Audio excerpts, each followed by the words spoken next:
Here we go.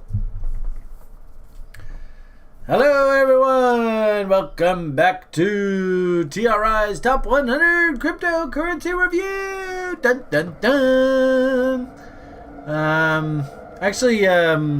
Ben was even asking before we got the... Here we go.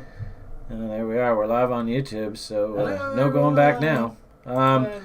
But Ben was even asking earlier if we had a name for this show because he was thinking about putting some artwork together for us for the logo or something. And I was like, yeah, you know what? That's a pretty good idea. But I don't know. We haven't really come out with a name. One of our panel members said that he could think of a couple derogatory names that we could have for the show. But maybe let's try and keep it on the up and up. But if you happen to have a fancy name that you could think, what would be a good name for this show? Feel free to post a comment, I suppose. Let us know, of course, if you like the offering as well. But here we are. We're back, and probably by time we actually do figure out a name for this show, Brian's going to want to take a vacation. I will say that I am running the class program, sort of being sort of the dean of students, if you will, on the site, quarterbacking the daily briefs, which aren't very brief, but I got to work on that myself. The little summary videos, and then, of course, like the weekend show. So I get a little burnt out near the end of the class term. But nonetheless, we are forging our way through. In fact, actually, maybe we should even touch base with the crew, since 2 of the 3 of them are in the education program. See how they're doing through that. But just welcome back to TRI's Crypto Top 100 Review. We are forging our way through. Probably actually coming into the latter half of the list.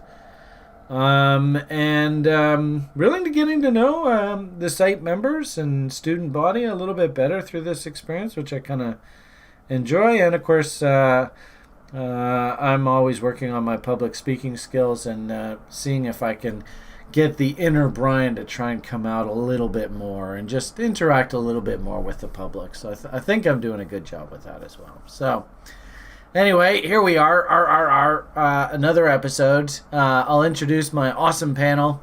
We'll go from bottom to top on the Google Hangout, just the way it is. So first off, we have Derek coming out of the great state of Maryland, correct? Yes, sir. How's it going? Good. And yourself, how are you? I'm doing well. Excellent. So actually, it was kind of cool. I was kind of joking a little bit with Derek earlier tonight, seeing if I could catch him flat-footed, and actually he replied very, very crisply, but caught me a bit flat-footed. But we talked a little bit about Theta, and I actually have had a few people ask, when are we going to get going on that? And you actually came back with a line tonight that you actually were poking around and looking into that a little bit, eh? Yeah, so I was digging around a little bit. What I found is that essentially you can... getting a spot on the TV channel requires a little bit of work. So I thought that you could just sort of stream to it by just having an edge node, right? So in order to stream to it, you'd have to have an edge node installed. So that's basically installing some software on your computer. You have to then set up OBS to stream to it. But so then at that point, you can only stream to the only people that will be able to see your stream are others with edge nodes, right? With that piece of software. Mm-hmm. But in order to be able to get on the theta.tv website, which is, I guess, the next level up, is essentially you have to, it almost seemed like they wanted you to shill a little bit, like shill yourself like through Twitter or something like that, and just make a case for you to get a stream key to be able to stream on the live TV site. So live TV, I don't know whether Brian's potty mouth will be able to handle that. Well, I mean, you can still basically just be restreaming your, however you traditionally do the TRI investor stream. So I was pretty impressed with the fact that you started to do some digging into it in earnest. That was impressive. So that was that's my wheelhouse. I have fun doing that type of stuff. I have like all types of little weekend projects I work on in technology and stuff. Right like on. So I need for you to talk with Kevin And if anything, I'm hearing that we need to have a great Albuquerque meetup here down the road since we already have Nick in Albuquerque and Kevin's there. Kevin, you probably, if you watch any of our TRI videos, Kevin's basically our content production manager, and he's out of Albuquerque, and so I think maybe I need him and you to have a conversation one of these days. So actually, I thank you very much for looking into that. I appreciate that. So Hey, my pleasure. And I'm looking forward to a trip to Albuquerque. yeah, there you go. Hey, and you might get a glorious vacation at the Holiday Inn downtown Albuquerque, New Mexico, on TRI too. What the hell, eh? I call it a business expense. All right, moving up the panel here, from the great state of Florida, Ben's in the house. How you doing this evening, Ben? I'm doing great, thanks. How are you? Good, good. That's good. Where were we? Oh, I said there was something that we were. What were we bantering on about through the week? I seem to remember there was something that I was going on about with you through the week. I gotta slip my mind right now. But anyway, how are things in Florida? You're up near the northern part of the state. Is that correct? Or is that Yeah, yeah? yeah, it's beautiful weather here. Well, that's good. Yeah, can't complain. Yeah, Excellent. So it's everything's July. going great. I suppose Yeah. July. Actually, July. This is about time when we start thinking about hurricane season, eh? So, Yeah, we had a couple of scares there a couple of weeks ago, but yeah, nothing. All right. Knock That's on, okay. knock on wood. Knock on wood. Yep, we can always do that. And then last but not least, oh, actually, that's what I'm thinking about. Ben's thinking about doing some artwork for the logo. So actually, I was super stoked to hear you say that this evening. That was kind of cool. So I can't wait to see the offerings that you might pretend. But if I understand correctly, you don't want to go too much forward until you have like a name, and then you're gonna do sort of the logo kind of around what the name looks like. Right. Yeah. If we can get some kind of a name, that'd be awesome. I don't know if Okay. anyone's got any ideas. Pop it there in the YouTube comments. Feel free.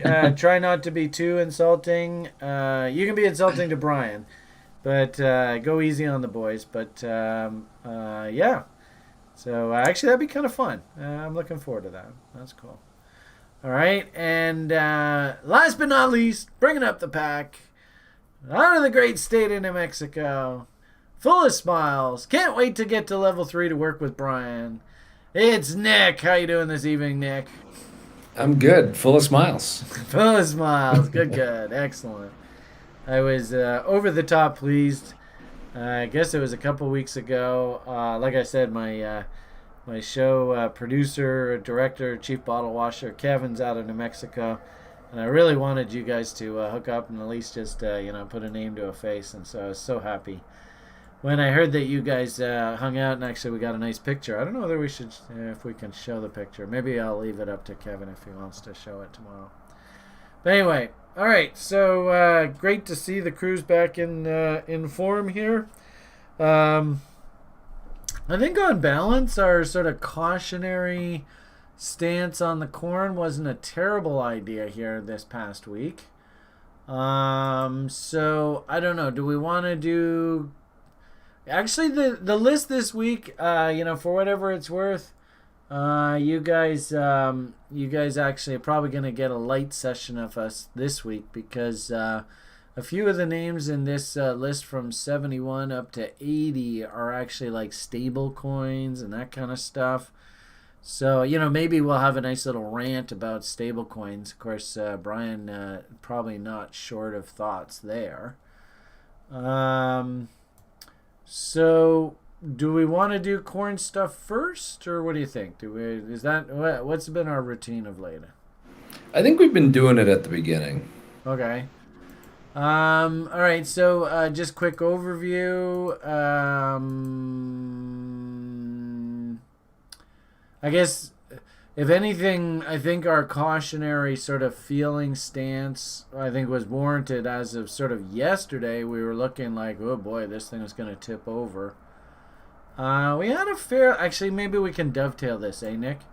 But we had a fairly significant sort of social media event here today in that and the boys brought it up to me. So if anything, it was kind of cool that they did. I was curious as to how this was going to go. Frankly speaking, if you watch any of my videos, I'm not overly impressed with this gentleman. Maybe we could talk a little bit about how this conference was sort of perceived today, and how that sort of, fits into the Bitcoin and crypto image right here, right now, and what are we thinking going forward. So, who wants to chime in on their thoughts? I think all of you guys had some really interesting thoughts. So I don't know where we want to start. Maybe we'll start with Nick first. What did you think about this conference today, and did it change your opinion on anything? So the one thing I was kind of happy about was that even though he didn't sound the most articulate at times, Elon didn't really shoot himself in the foot at all with anything he said. Okay. I think that's been getting a little better over time. I was pleased with what I heard from it. I didn't watch it live. They talked a little bit around like it was Elon and Jack from Twitter and Kathy Wood from ARK Invest, talked about how they got into Bitcoin and how they got onto it, how it changes things, kind of Bitcoin's role in their minds.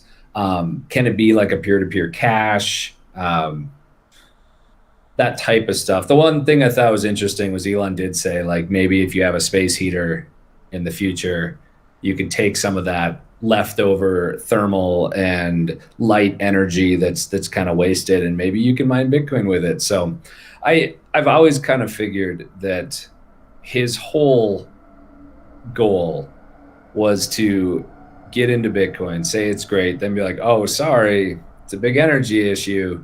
And then he's going to come and save the day with some Tesla initiative that will allow for clean mining. So I'm just waiting for that like personal mining rig or something down the road. Okay. But I was pleased with it. Everyone was saying good things. Jack sounded like a hippie, like he usually does, but he sounds really. I mean, he's really smart. And Kathy is just like the eternal bull, it seems, and Elon's Elon. Okay. Ben, did you have anything you wanted to add to the equation here? That was a beautiful summary, Nick. Thank you. Yeah. I actually didn't tune in and watch the full things, but I caught some of the highlights. And I would kind of agree with Nick in terms of like the ideas talked about energy. I think that's like a positive direction. It seems like this whole market turned upside down with some comments that he made around energy, and the idea that there's some good arguments about why it's not as bad for the environment as people think Bitcoin is, and so yeah, I think that was pretty cool to hear that that now with everything happening with the mining shutting down in China, moving over to the US and moving towards renewable energy for Bitcoin mining is kind of in play, and it's not all dirty fossil fuels that is going to get Greta shutting it down. Do you think? Did you get the feeling that they were really trying to reach out to the Greta crew, to the crowd, to sort of placate them? I mean, my kind of feeling is that that's kind of Elon's fan base, really. To a certain degree, that's who he's to a certain degree. Yeah, I mean, they're selling, ways to use renewable resource energy, and that appeals to similar people who. I do find it interesting, Nick's angle, where he may be come across as some sort of great savior with a product that sort of fills that void, that problem. I could see that. Right. That wouldn't surprise me. So. Mm-hmm. All right. Ben did make a really good point though about getting the mining out of China. I think that is one of the most bullish things long term for Bitcoin that could happen. Yeah. Is actually decentralizing that. So that was something that's a really good point, because I think short term, it's caused a lot of pain, but it's long term. I can't think of much that's more bullish than that. I would agree with that too, because you could argue that there was a lot of state-sponsored free electricity. So, in a weird sort of way, if you actually cause those insane economies of scale to be broken up and people have to actually go out into the regular marketplace and compete for storage and electricity and stuff like that, that will actually probably make Bitcoin more expensive to mine, which might even make the cost of production a bit higher.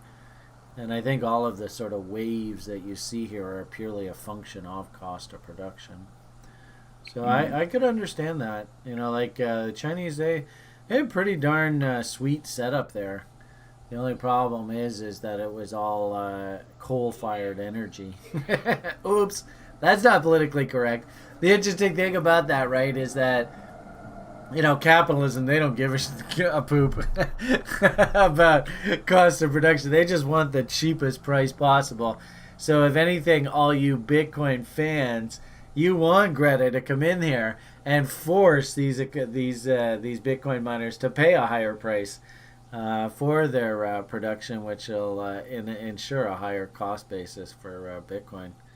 Yeah, I like that argument. I wonder if because no doubt about it, no, I'm not going to say no doubt about it. My interpretation is that even now we are still sort of working a hangover from the Coinbase IPO. So I wonder if today's event changed the needle at all. Did it change the conversation that people were having? Did it change the sentiment in the marketplace? That's what I'll be watching for, and I'll be looking for that in price action. Derek, do you want to chime in on this? I'd love to get your feeling of what you took away from this today. Yes, I mean, I actually didn't get a chance to watch it either. I had to probably go back and try to catch it. But in terms of just,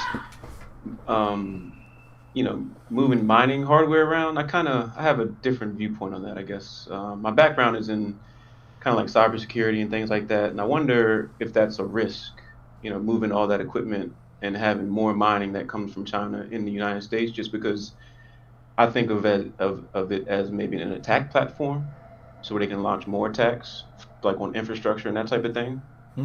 I mean, just from the standpoint of, having basically being able to get closer to your opponent, right, to your adversary, and being able to interact with things that we didn't want them to interact with before, in terms of even that's why we didn't, from the United States standpoint, they didn't let China in data centers and things like that, Huawei and that type of thing. I wonder if that's maybe China's way of getting things out of their country and getting them into our country, and maybe backdooring all these things. I mean, maybe this is more conspiratorial, maybe more, but I think that's one thought that comes to my mind as to why they might have given up. So have they decided where all this equipment's going to go? I heard it's going to Kazakhstan and stuff. Yeah, well, I mean, I know there's a certain percentage of it that's coming over here, a substantial amount, and I think they're trying to stand up to the United States of America.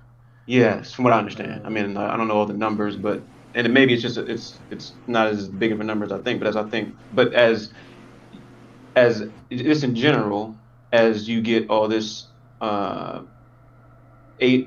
China-built miners that are coming from China, built in China, it seems like a easier way to get things into other people's countries to then propagate whatever they want to propagate, right? In terms of software and that type of thing. But so what you're saying is Chinese, they're damned if they do, damned if they don't.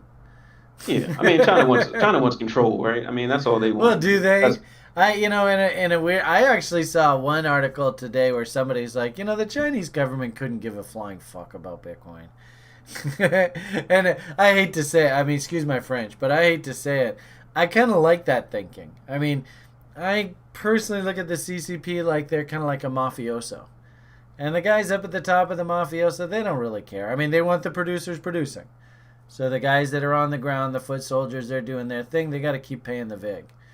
But, how you pay that VIG, I don't think they really care. That's the impression that I get out of that military dictatorship. But I could be mistaken. Yeah. So another thing I saw was, just kind of looking through highlights and stuff like that, was that Elon revealed, I guess, that SpaceX owns Bitcoin too. So SpaceX owns Bitcoin, Tesla owns Bitcoin, Elon owns Bitcoin. So maybe he's bigger Bitcoin bull than he sort of let on. But So we'll see. Yeah. But that was kind of interesting that he said that, SpaceX owns it. It owns some too. So Yeah, like it's on their balance sheet, eh? I yeah. guess. So maybe he's Yeah. trying to compete with your I MicroStrategy out there. suppose. Yeah, and I still don't understand that logic. To me, that doesn't make any sense. If I had $1 billion, I could go and buy a whole bunch of Bitcoins at 50, 60 G's, or I could go buy a whole bunch of mining rigs, mine Bitcoin, for cost of maybe $20,000, $30,000, which I think would be really, really high, and pocket the other $30,000, $40,000. I must be missing something with that argument, but it makes no sense to me whatsoever why a guy like that would be actually buying Bitcoins in the open marketplace. That baffles me. So, but anyway, it's here nor there. I mean, you would think that sailor guy would be wealthy enough, wouldn't he, be able to go buy some of these miners that those like Indonesian you saw those like cement mixers and stuff. They're like driving the. If you see that going on Twitter and shit like that, they're driving the cement mixers over the Bitcoin miners. I mean, that sailor guy's rich enough. Couldn't he go and just say, "Look, I'll give you $100 million. I'll just take all of that crap off your hands, just like that." Right now, instantly, he's in the business of mining Bitcoin out the butt. I don't get it. Why would he go into the marketplace and just buy Bitcoins? That to me just doesn't make any sense at all. But oh well. I guess I have heard people say that there is a logical argument behind it. It just doesn't make sense to me. But oh well. Okay, so the point being that we had this conference today. I think a lot of people were kind of hoping that it would sort of change the conversation, the tone around Bitcoin. I guess what I'm hearing from you guys is there's still quite a bit of this environmental overhang on this conversation. And I suppose the irony of all this is $32,000 a Bitcoin.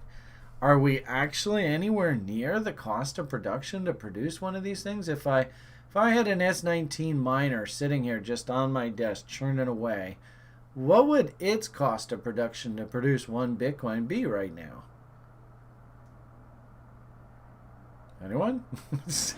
I mean, I've heard estimates of around 10 grand.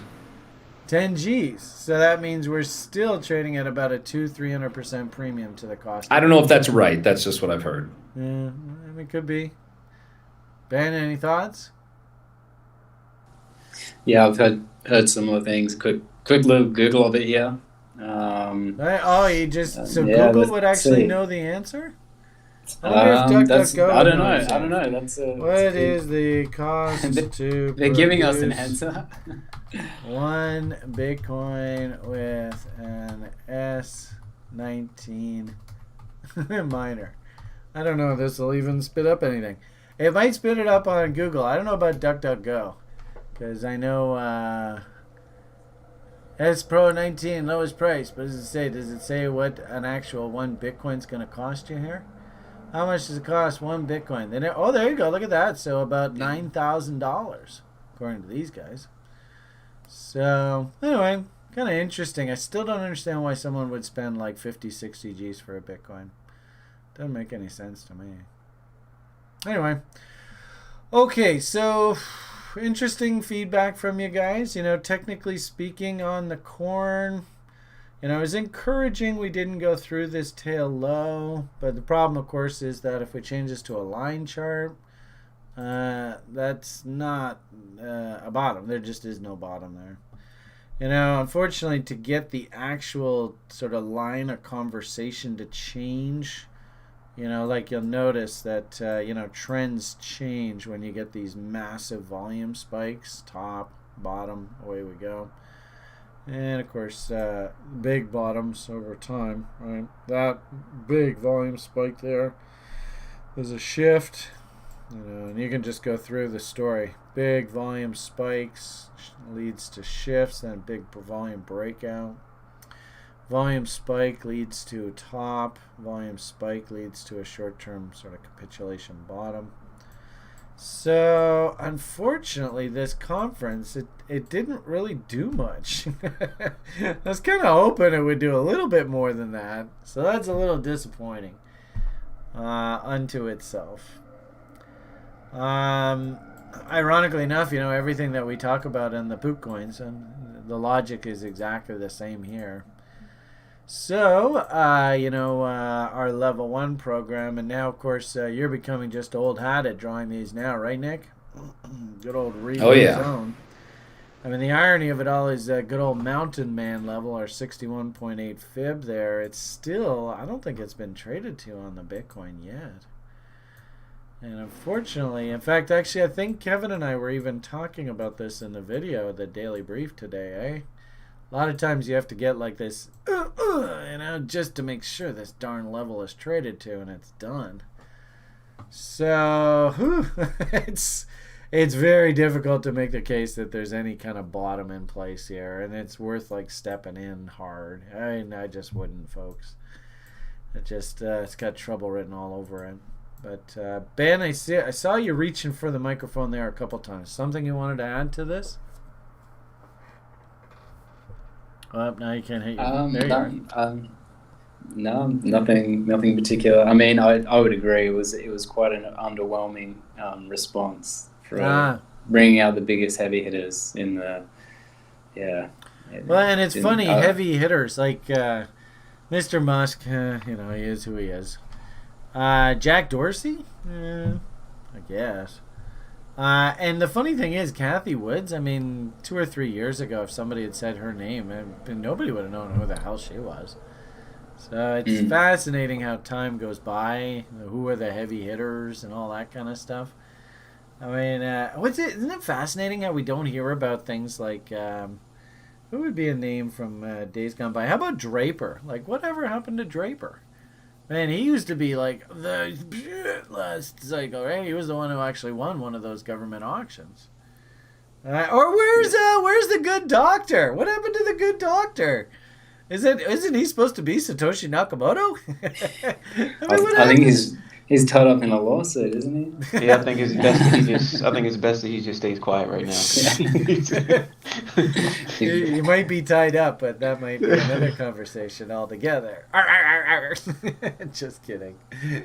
There was also some news that I guess the first vote for the infrastructure bill didn't pass. So that could be what they're waiting for to sort of try to push all the markets up at the same time. And I appreciate that. Thank you for that, Derek. Because actually, I've been talking a lot about that recently.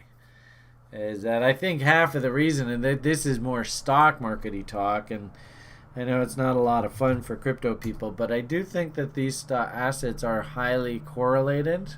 I think they're actually, believe it or not, both risk assets. Stock market took just a massive punch in the nose a couple days ago. And I've been kind of conjecturing, wondering, humming and hawing, was this maybe the 1% trying to get and motivate the politicians to get off their butts and spend lots of taxpayer money on Washington bailouts and all that kind of fun stuff, or I guess Wall Street bailouts. And my feeling was that they needed to knock risk down to motivate the politicians. And you're saying, I think what you're saying, Derek, here is the politicians that first go around here have kind of told Wall Street to go to hell, eh? Yeah, that's what it looked like. I didn't read the particulars of it, but I just see that the infrastructure failed on the first try. So okay, so that back to the drawing board on that, whatever that means. So yeah, I don't know how the stock market itself is going to act through this, but it is interesting, because I might argue that's something that Wall Street needs to motivate the politicians to do. And maybe, I've conjectured with you guys, all three of you are American. This is a fascinating pivot point in your country's history.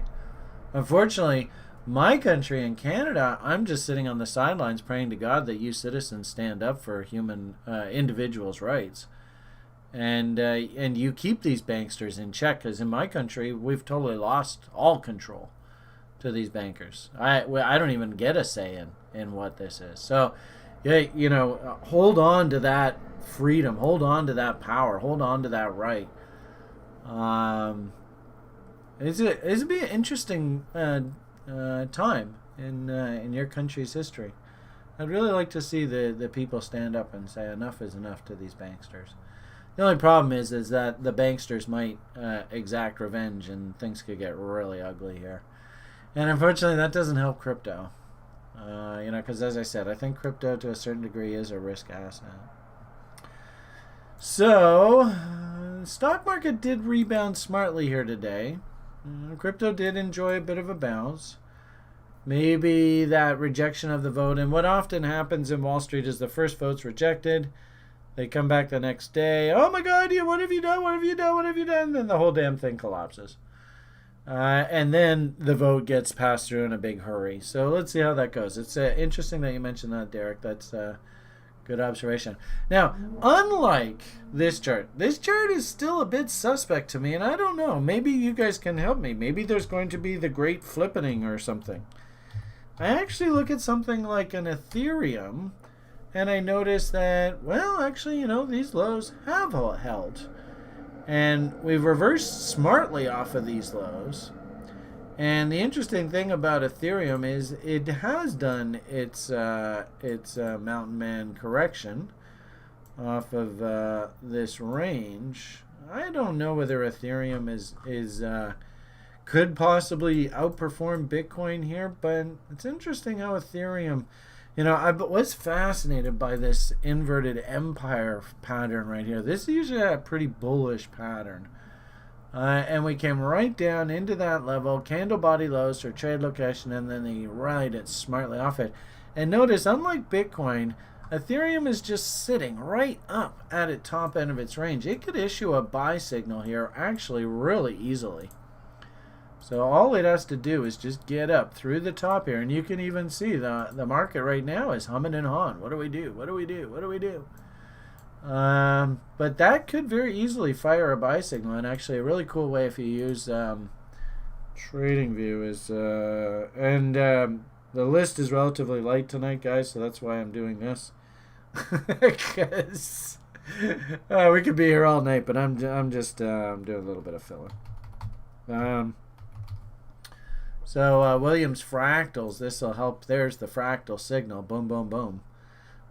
So, if we tick up through there, that's actually a little bit of a buy signal there. So you can see how this empire, boom, boom, boom, fractal sell signal, and careening our way down. And you notice this fractal, we never did fire that buy signal. Actually, who would know this? Nick, you just sort of learned this relatively recently. Can you see that fractal top there now? And then see how we just never got any buy signals following that, just kept careening lower? Yep. Hopefully you learned that. Derek, you learned that last term. Do you see that? Do you use fractals? Do you study fractal candlestick patterns at all? No, I haven't as much in the past, but as over these last couple of weeks, I know you've been mentioning them a lot. So I've been trying to go back and do a little bit of review and things like that. So that's good. Good. Interesting how we did close lower here though. So actually, when they change this to a line chart, yeah, it's the same shit. That's too bad.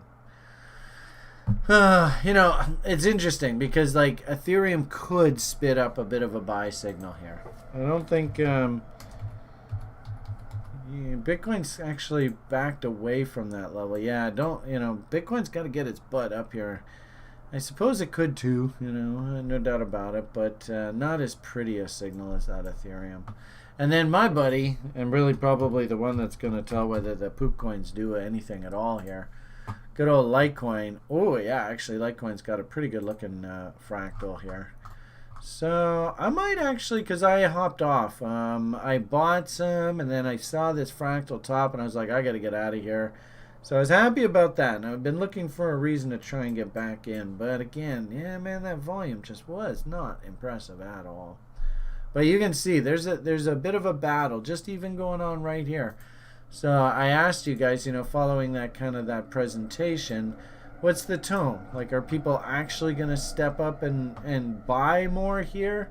And you can see that bottom fractal, it will confirm if we can get our butt back up above here. Look at that, eh? Took it right up to that level, and I don't think so. And now we might even get like an hourly fractal top if we finish here and then open up and head down. Then that's probably it. We're probably going to head off kind of like this. We just careen lower there for a while. So fascinating level here, just even on the good old Litecoin itself. There's that bottom that we were talking about earlier there. So, and you did ask about ETH. Yeah. And kind of that flippening. I do think if it ever has a chance to happen, I think ETH has a good chance this fall, because all of these kind of DeFi seasons, they've kind of been limited because people couldn't really get into it because ETH didn't scale. Now that we have Optimism, a layer 2 that's live and going, Matic's been up for a while, Arbitrum's going live soon, we have ZK rollups going up soon. Like, ETH is going to be scaling into the back half of this year. And so I could really, really see DeFi take off with a similar type run that happened with like Binance earlier this year. Because people ran to Binance because they could use it. Yeah. If you have retail being able to get into DeFi on ETH, I think it could go crazy in the back half of this year. Yeah, especially if your friendly neighborhood Federal Reserve governor says you as U.S. citizens are not allowed to use places like Binance. I could see there just be like this massive sort of, like Ubix trying to do the bridge kind of thing. I could see just tons of bridging shit just going all over the place. And you're kind of like, you're not on Binance, but you're probably through a bridge able to get into a sushi swap trade or whatever, but you're not technically on Binance and you're not using the BNB coin. So the regulators can't shit on you. I could see a total backdoor workaround here. That wouldn't surprise me. All right, so point of the matter here is we did have an interesting event here today. It's kind of hoping for a bit of a catalyst. You can see actually the rising volume here, even on this hourly chart here on the Ethereum. I mean, somebody's coming in and buying this, so that's a good sign. I mean, what the hell? And of the three, and I like, we've been talking about. Have we done a review of Luna in our top list here yet? I can't remember. We did, yeah. It was probably 4 weeks ago or so. So the interesting thing is on the site, full disclosure, TRI's CTO, Sjord, he is a big Luna fan. I'm a fan of Novogratz, so Novogratz by default's a big fan of this Luna. So I'm also a fan of Sjord, don't get me wrong. So this is kind of like our proxy. Can you call this DeFi? Is this specifically DeFi? Oh, Luna is absolutely DeFi. Okay, so DeFi tastes great. And interesting to see that actually Luna's fractal, it fired at $6.79.6. Ding, ding, ding, ding. Today's high here, $6.81. So this fractal signal has already actually fired. And I do like the idea that this guy's some sort of leader in the DeFi space. From what I understand, this gentleman, what's his name again? Do Kwon. Do Kwon. This guy's like the shit, right? That's what I heard. Smart dude. Yeah, so there you go. So anyway, interesting to see. This is kind of one of the ones, and probably if we go through the list and we see DeFi names, I got a funny feeling a lot of our little DeFi names, if we looked at them, they're trying to turn back up here. Interesting. Okay. Filler. Hope you guys enjoyed that. We should probably get on with the list here. I can see Ben's getting a little pissed off at me. 32,000. I guess that's our current price quote. Nick, are you updating this? Yep, at the start of the show. Top of the hour is 32 even. Fair enough. I'm not nearly as negative. I think I'm just gonna do a big fat zero burger. I think we're kind of going to. I think you might see some volatility through this week, but I don't think we're going anywhere. I think we're just parked right around this 32,000. So that's gonna be my vote. Where are you, Nick? What do you think we're gonna do here?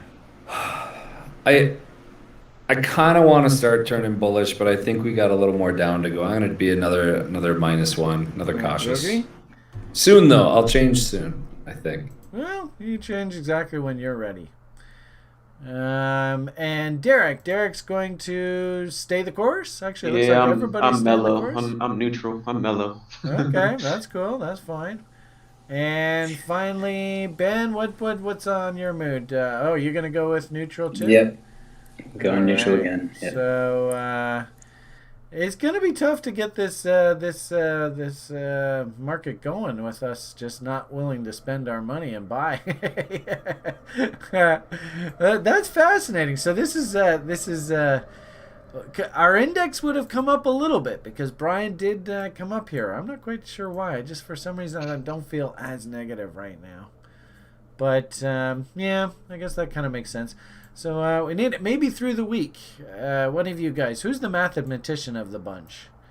For some reason, I seem to be leaning towards Ben. Ben, are you a mathematician by nature? No? No, I mean, Okay. I enjoy the good old spreadsheet, but no. All right. Well, anybody who wants to think about an index of how we can index this up, and come up with a nice. We could even do like moving averages and stuff. We got enough data here. Maybe I'll give that some thought through the week.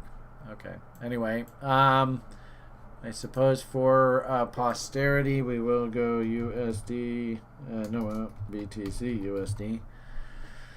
I'm not quite sure where we normally get this, but there we go. So 32.04 even. I'm not gonna really say I'm bullish, but my hunch is, for whatever it's worth, is we're gonna be bouncing around here for a while. That's my hunch, but we'll see. Anyway, we'll put that on there. Whatever it's worth, we're all on record. Okay, heading down to our list. And, if anything, what I'd like to do, since we're coming into the tail end of this, we've got, I guess another 3 more reports, is, maybe through the weeks, we can come back and just take a quick review at some of these names. Maybe we'll even, and just, see how the charts look and whether they need updating and whether, we've done reload zones and stuff like that. So, actually, I guess this should be up here, right? How do you do that? Put that up there? Oh, that's the same thing, isn't it? Oh, I'm silly, Brian. I guess we'll put that back there. Okay, so, where are we here? Oh, yeah, there's Luna. Okay. Thor? Should be interesting. The ones that we have liked. Let's go see what they're doing. Just out of curiosity. So ThorChain did have an exploit about a week ago. Whoa. They lost a bunch. I want to say about somewhere. I heard 700 and 1200 ETH. So pretty decent sized exploit. So it did free fall a bit, but it rebounded pretty good these last couple days. Where did we look at this thing? How would we look at this thing? FTX? FTX was probably where we looked at it. Yeah, I guess so. Let's see what we got here. I guess. So we were feeling pretty good about this, and then that crapped out through the floor there. Yep, that was during the exploit. Yeah, it was around $6, I think, when the exploit happened, and it dumped all the way to about 3. Yeah. So guys, check this out. Anybody watching on YouTube, look at this volume pattern. Just lower highs, lower highs, lower highs, lower highs. Would have been nice had that broken out through the top there, and then lower highs. And you can actually see the bear volumes ramping up here a bit. So yeah, not the most optimistic of image. So certainly nothing to get too excited about there. Might get a nice little fractal. We'll see how that goes there. Hey, the lower it goes, the cheaper I can pick more up. Okay, well, there's always that. And actually, I'm not in a hurry. Yeah, that's a fantastic sales pitch for I used to have specific clients when I was a stockbroker. They were my little old ladies, and you weren't allowed to bug them, but they always wanted to have money in the market. And so what I do is I just take 1% of their portfolio and put it into a name, and then I could keep coming back to them, several times and just say, hey, it's cheap. Why don't we go pick up a little bit more? And the rule, of course, is you're never allowed to break 5% of your portfolio into any one name. So that's actually a really good sales pitch for what I call the little old lady risk management approach to portfolio management. As long as you keep the bet small, you can always just keep adding. And of course, those people, they call them dollar cost averagers in the stock market and stuff. they actually root for lower prices, and that's a good thing. You know, it's not a bad thing to root for lower prices, because that means you're buying more with your fixed dollar amount down the road. So there's nothing wrong with that. Luna, of course, I talked a little bit about that already earlier. You guys know I'm a little bit biased there. AMP, did we actually pull the trigger on AMP? Did any of you guys go pick some of this up? I'm in level 1, Brian. I'm not allowed to buy anything. Good comeback, good comeback. So the market must have gone down. Where do we look at this thing? I don't know. I mean, I guess Coinbase has got... Oh, look at that. Oh, and I love when the... So this is a good lesson for you, especially you people watching on YouTube, right? The formation is called the Empire, and it's supposed to look like an Empire State Building, right? So, whoops. Let's hope the Empire State Building doesn't look like that. So we go like there. You know, anybody who lives in the United States, it kind of looks something like that, right? And then and back down, something like that. The key with the Empire is you really want to see the sort of the base of the building really flat, and then of course you can do the exact opposite with an inverted Empire. So when you see a candle pattern that looks like this, like these big honking big candles here, and notice these two wicks, there's one there and one right there. You can see it creates a pretty good looking floor. I love when you get those kind of Empire patterns. So that's kind of cool. And actually what I like, well, I guess it's not that compelling, but you would like to see this on rising volume. So volume's kind of weak. But anyway, so that's an inverted Empire. I love those patterns. And actually, I think I showed you one on ETH that was they tried to put in here recently. That was this right here. I really love that. I mean, look how flat that is. That's so sexy when you see that. So that's what led to that rally there. Anyway, came back down. Candle body lows, often great trade location. So on your AMP there, they might be setting up some sort of trade location right there going forward. Keep an eye out for that level. But, you know, this is AMP USD on Coinbase. You know, I hate to say it, no offense, but this chart actually looks very problematic.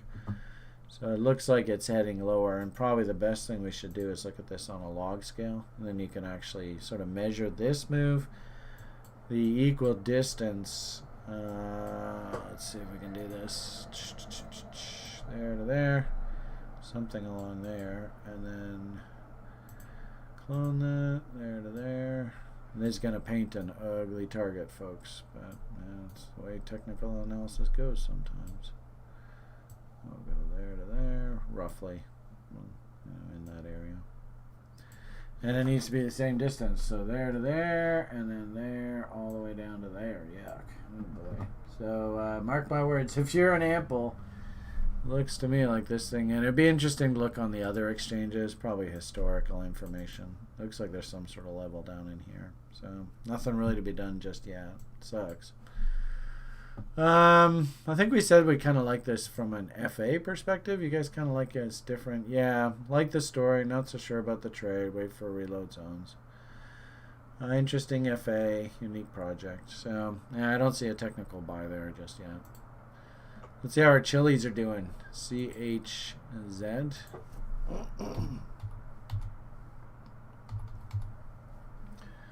Binance. Well, that's okay. Oh, wow. Actually, this is interesting. Let's see. Who might know this? Nick should have learned this. Derek should have learned this. Ben, I don't think you would know this, but what do we call this 2-bar candle pattern here? It's the railroad tracks. Yeah. I mean, ideally, you would like to have the candle bodies and tails exactly the same, but that's pretty darn close. So that's pretty nice reversal. But the only problem here, again, if we go to a line chart, boom. Oh, geez, the damn W's disappeared. So, problematic. Probably, you know, like I'm seeing a lot of this. These small fractal bottoms, They're like the beginnings of a potential bottom. They aren't enough to call a bottom. And also, too, where the hell's the buyers? So, I mean, let's hopefully get the railroad tracks to confirm. Then start moving up. And then maybe, like we said, candle body lows for trade location. So maybe we got a nice rally, pull back, and then turn back up. And we got something to work with here. So still a little bit too early. And also, too, gee whiz, don't like the look of this, eh? All this M's in here. Ugh. So, still no bottom in these markets. Kind of sucks. It's too bad because I kind of like this story. My problem is there's just no buying interest. Where's the buyers? I do like this from a from a bot perspective. There to there. This is still log, isn't it? So let's just see. Boom. There we go. Oh, it looks like we've gone beyond 66. So, nope, can't be a bot. That's too bad. Yeah. I mean, I like the location. It looks nice and cheap, but I don't think it's ready to turn up yet here. This doesn't look like it's ready to go. So, we liked it, but still, just no bottoms coming in here yet, eh? Okay, so that's a bit of review. Spent, gee whiz, good half hour, 45 minutes there. Sorry, everybody, but what the hell? We'll spend maybe about an hour or so working at these 1, 2, 3, 4, 5, 6 names. I know Nick said he wanted to talk a little bit about some of these derivative names here, and then we'll call it a day and have you on your way. Actually, maybe... okay, first off, why don't somebody take a look at... no, how are we going to do this? Let me just take a quick boo here at YouTube, just in case there's any brutally blatant insults that need to be addressed before we move into the list in earnest. Just see if while you're doing that, Brian, I will say Fred on in the lounge said that 9,000 is a pretty good number to work with for the cost of production as well as mining. It looks like mining rigs are going to Kazakhstan, Iceland, Canada, and a lot to the U.S. Yeah, well, I wouldn't trust those fucking Canadians. Those guys are cocksuckers. So... What? What did he just say? You're allowed to diss yourself, right? I did see somebody on the in the Google page was commenting about my dear leader right now. Oh my God, this he's too much, eh? I don't know whether I better say his name or not, but what the hell. Okay, so what do we got here? Kevin says crypto. Oh, Jesus, I can't even read that. Man, I'm so old. I can't even read the damn writing. You know what he's talking about there? Seems like I think it was on one of our the name for the show, the Crypto Fiddles. Oh, thanks, Kevin. Okay, throw that in the comments. That's a good idea. Thanks, man. B word. Yeah, there you go. Okay, this sounds like a report from our betters. Aren't they living somewhere in space yet? Bitcoin is supposed to be peer-to-peer. Thanks to social media influencers have exploited our vulnerability. Good point there. I like that. Looks like Nick likes that. Sun Tzu's The Art of War. Okay, yeah, you guys are talking about the Space Boys. 10 to 15,000 next halving. I kind of like that, and then Fred here saying about 9 Gs. So it wouldn't surprise me if probably it's going to be one of these things that in an absolute disaster panic, you see a quick dip below 10 Gs and everybody's like, oh my God, it's it. But that's the bottom, right? And you just have to have your bids working or else you'll miss it. Yeah. Okay. 88.6 is 11 G's. Is Brian? No, Brian definitely is. I can tell you that. Yeah. Beardy. Did you move to Alberta, Beardy? Is that you and your wife? Is that who I think that is? Beardy Day Crypto. Can you check ETH BTC? Actually, it might be interesting to look at the two. Any thoughts there, Chris? Actually, Chris. Why did I say Chris? We don't have a Chris here. Nick, ETH BTC. I'd like to get your comments on this. I mean, the question comes specifically from someone you know. I mean, what do you think? I don't think that's Random Task. That's a different YouTube RT, I think. Oh, but really? Oh, okay. yeah, I don't think that's Colin. No, so I mean, that looks like a really big M, even potentially on the weekly. You know what this But looks it like? Jesus. but it does look like we made a higher low, so it's kind of making a bit of a triangle there. This looks like what they call a flag.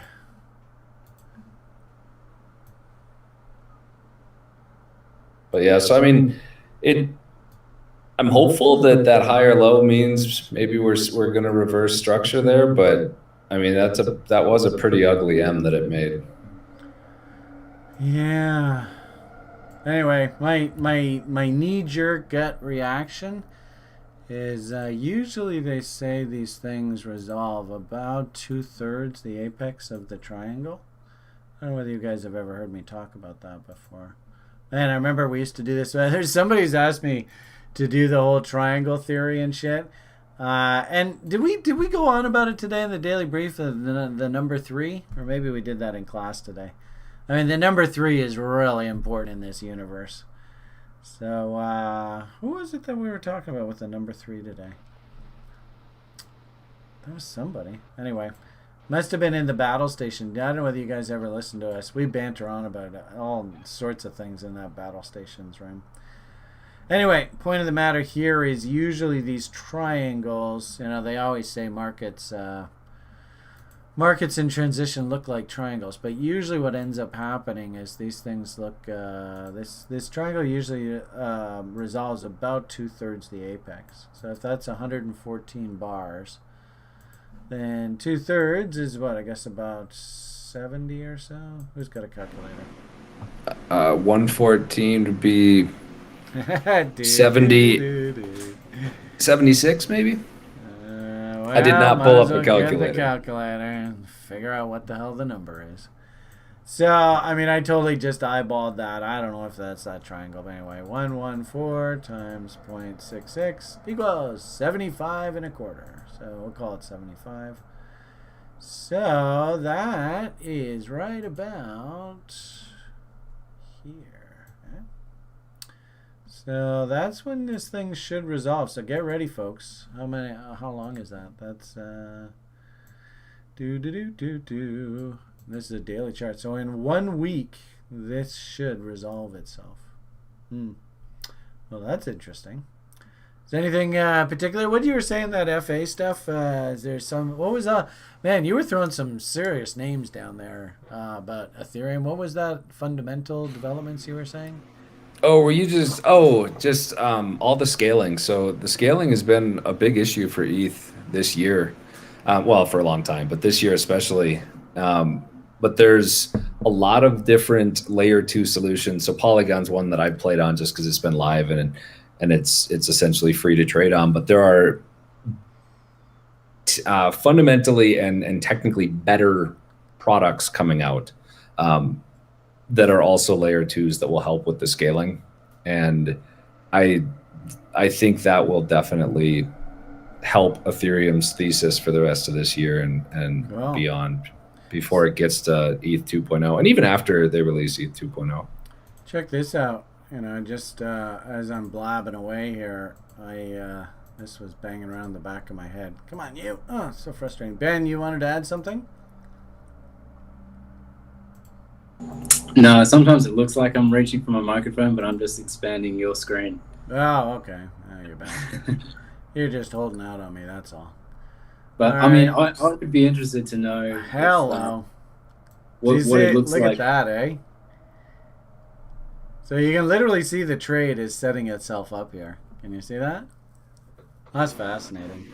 I would love if that happened. I'm a much bigger ETH and DeFi bull and NFTs and gaming than I am Bitcoin. I love Bitcoin, but that's the thing is, we got a ton of NFT stock plays. I know,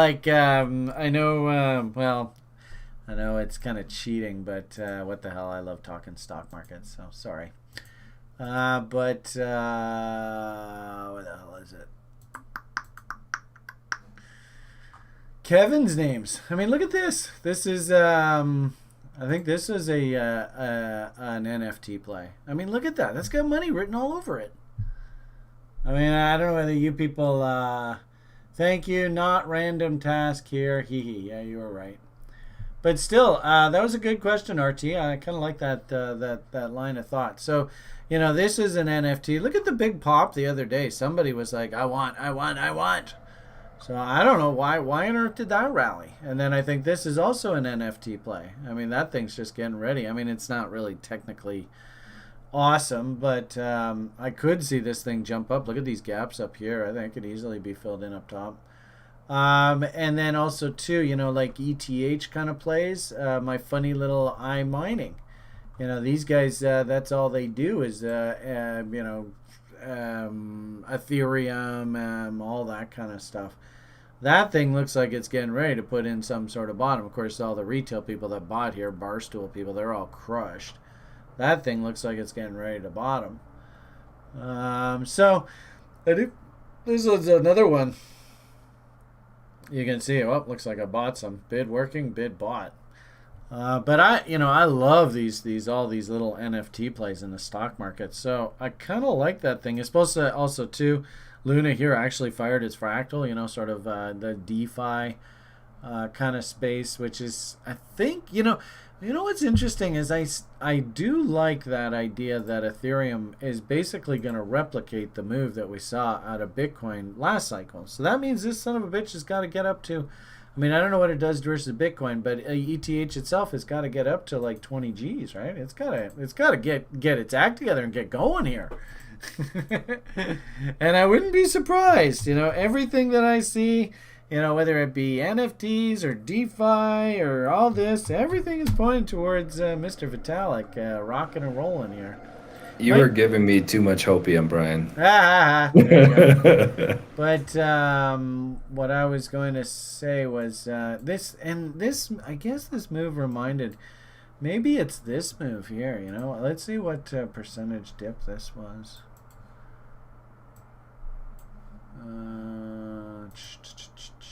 I tell you, I've been saying, yeah, so this is the same kind of thing. I like this kind of thinking here, believe it or not. Call me crazy, but that is definitely what I like. And actually, it looks very similar, right? Remember we had that big sort of dip here, and then all we did was slam back against that? All right, so if we go here, all right, so big dip, right, and then slam back against it. That's all we've done here.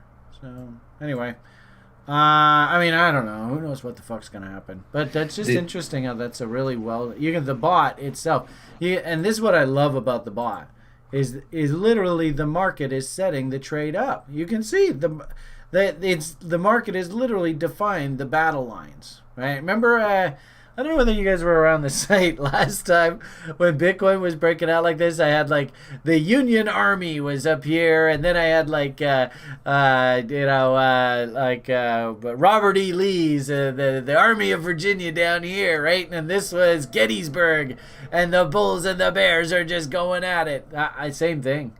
I mean, you can see. Look at this high here. Look how that high was rejected and that high there. Do you think that's an accident? Clearly somebody has got one hell of a battle line right in there, right? They are told, do not lose this line. If the market goes through there, it just could launch higher. So that's kind of cool. And actually, didn't I seem to remember Ethereum used to be. Yeah. So actually, we're not even really at the old highs, are we? So this is fascinating. Look how at the end of these, cyclic moves, this thing actually dramatically outperforms. This is Ethereum versus Bitcoin. So I wouldn't be surprised. This actually, Nick, I don't mean to give you a hard on here, dude, but seriously, everything's pointing for this thing to take a serious stab up top here. Don't worry, I can take a cold shower after the show. A cold Albuquerque shower. The one interesting thing, though, is that if this does resolve sooner rather than later, it doesn't necessarily mean that ETH is going up. Bitcoin could be going down. Yeah, there is that point. Yeah, I do think that it'd be tough to think that ETH would double or only drop half as much as Bitcoin is dropping. I get the feeling, for whatever it's worth, this isn't the time of year for us to get insanely bearish. But it does make sense that the public is insanely bearish right now. This is not the time. The seasonal window for us to get really cautionary was back there at the end of April, beginning of May. Sell in May, and what are you supposed to do? I mean, this is exactly how the cliche goes. But once you're into June, at the end of June into July, actually the seasonality window turns. So it would make sense that we are as negative and as cautionary and as, oh my God, this all sucks and it's a bear market and we're never going to get those Lambos and goddamn bankers and all that shit, right? That's exactly how we're supposed to be feeling right now. And the sad part about it is all it's going to take is those politicians go, fine, raise the debt ceiling, give the banksters permission to start fucking printing money, and the whole damn risk market could just lift like insane like. So anyway, that's Brian's rant. Not really worth much. Yeah, Solve Maxwell. Do you know who Solve Maxwell is, Nick? I do not. All right, so there you go. It looks like we found another Albuquerque buddy for you there. Right on. We're gonna build like the powerhouse of Albuquerque. Hell, Derek, he's already booking his deluxe weekend at the Holiday Inn downtown Berkey. Yeah, I might have to move. I don't know. Mind you, that's a pretty long. Is New Mexico on the other side of Texas? I guess it is. It's on the western side of Texas. Yep, it's bordering Texas on the western side. So man, you, Ben and Derek, you're screwed. That's a long. It's probably a shorter drive for me to go from Vancouver to New Mexico than it is probably for Ben to get to New Mexico. It's probably close, eh? Anyway. Yeah, it could be. All right, well, good. So we're making more friends for you there, Nick. Nick, we're gonna build what in the hell? We where's Bagra? Have you met Bagra yet? I didn't. He was maybe gonna come out with Kevin and me, but he had something to do. Oh, bastard. He was busy. Anyway, okay, let's get on to work here. I've been sort of dodging, getting into the list here, so we should quit screwing around and get to work. So the first name on the list, good old Waves. Waves is a character, the guy who runs the place. I mean, I've known Waves now literally since the day I got into crypto. And actually, probably, is this listed on Polo still, or did they kick it off? Oh, no, it's gone. But, God, I remember trading Waves back. In fact, I think I even have some on Yobit still, if I'm not mistaken. But this thing's been around forever. Probably looking at it versus currency, though, might be a little bit tough. God, I don't know where the best place to do this would be. Because, like I said, this guy's been around forever. I'd almost want you to see the Bitcoin chart just so you get an appreciation of how long this thing's been around. Yeah, I think it was founded in 2016, maybe. Yeah, it could be around that time, maybe 15, 16, somewhere in there. Almost can't seem to find a half-decent quote here, which kind of sucks. I mean, like, Binance hasn't even been around as long as Waves has been around. So, Waves goes much, much further back than this. So that's why I'm... Anyway, point of the matter here is I got the impression, I don't know whether you guys know the Waves story very well, but I've gotten the impression that Waves is basically kind of like a Russian cryptocurrency. The founder, I can't remember his name, but he sure is a character. Real showman, and unfortunately did kind of a bit of a rug pull years ago on the community, and I do remember they kind of lost a lot of confidence in him, but he's kind of like, I don't care. Was that Sasha Ivanov? Could be, and that sure sounds like an appropriate name, eh? And he's Chilean. What? Sasha Romanov, there's a name, eh? But darn, I can't show you. I mean, like, I really want to show you a chart that has some history. There we go. There's going back to 2016. So this is versus Bitcoin. I know we do a lot of our analysis versus USD, but I just wanted to you to see. I think this is pretty important, understanding that this thing has a very distinct kind of bottoming range. And the worst part about it is, you know, that Doge, right? And Allen and all that nonsense. It has a very similar kind of history. Didn't quite do this, sort of sat around, and that's probably one reason why Musk liked it so much, is that it was quite pumpable, because it hadn't been pumped yet. But you can see waves pumped pretty hard, then right back down to the bottom, then even to new lows.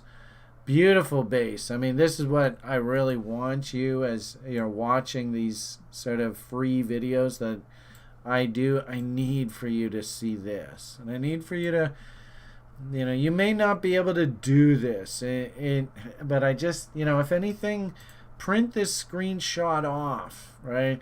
And just remind yourself, this is the kind of stuff that you need to see for you to get interested in investing your hard-earned money into ideas. I mean, I can't stress this enough. Why does YouTube look so blurry there? It's kind of weird.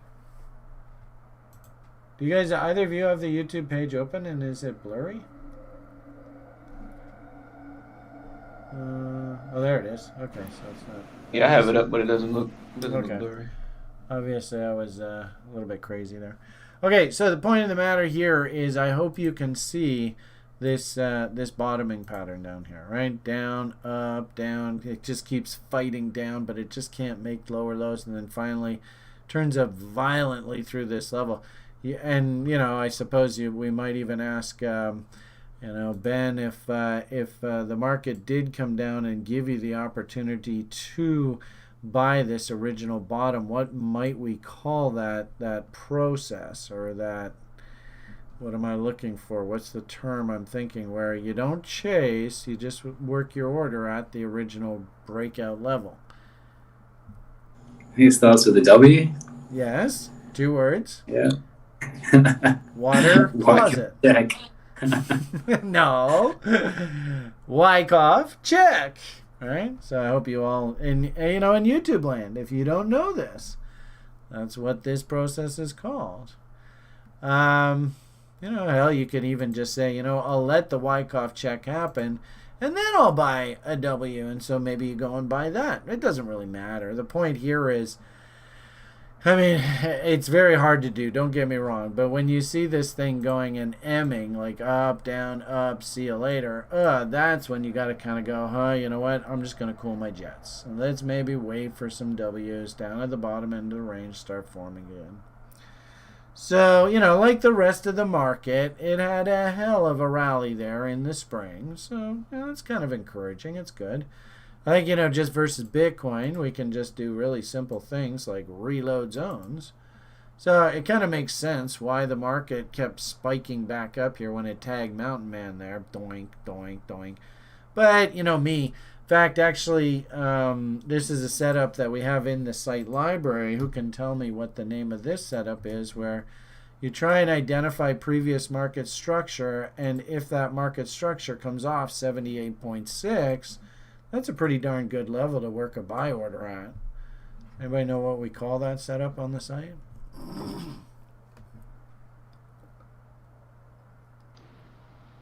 Nope. Uh-oh. That sucks. Jeez. All right, well, let's see. We'll go and educate the boys on how we find the setups on the site. So we have actually a pretty robust list of setups.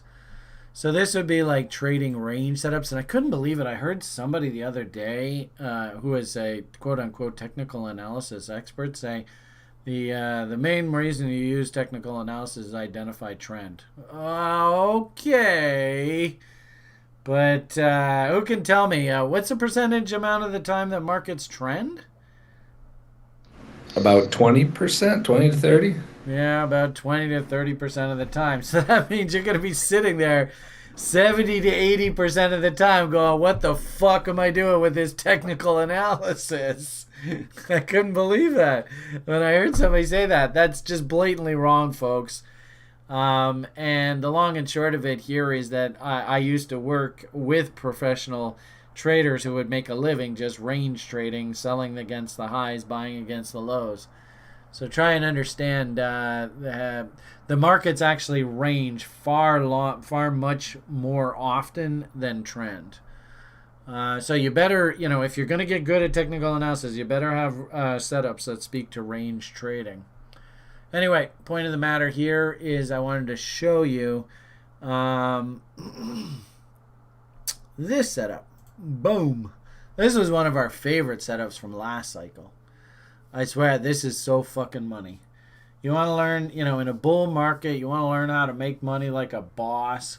You trade the shark setup. So you're waiting for, you see that beautiful market structure bottom, in this case, like about a triple, quadruple top. Huge rally. And then all you got to do is, draw your fibs. And if 78.6 aligns with the previous market structure, you just throw your order in there. And there's so much pent-up buying demand here that when they slam it, do you see how this is a Wyckoff check band? Yep. And if you are a boss, you step in there and you have your order working at that level, and sometimes you get just gifts just handed to you, just like that. So anyway, this is what we call a shark setup. And it's for shark traders. It's simple as that. And actually, our number one shark trader on the site, I don't know whether you guys have met him yet or not. Let's see if you guys know who this guy is. Where is he? This guy. You know who that guy is? I hope you know who that is, Nick. And Ben. I know, Ben, you wouldn't. But Derek, you should know who that is. I don't know. Anyway. He's my right-hand man on the Daily Briefs, the content producer at TRI.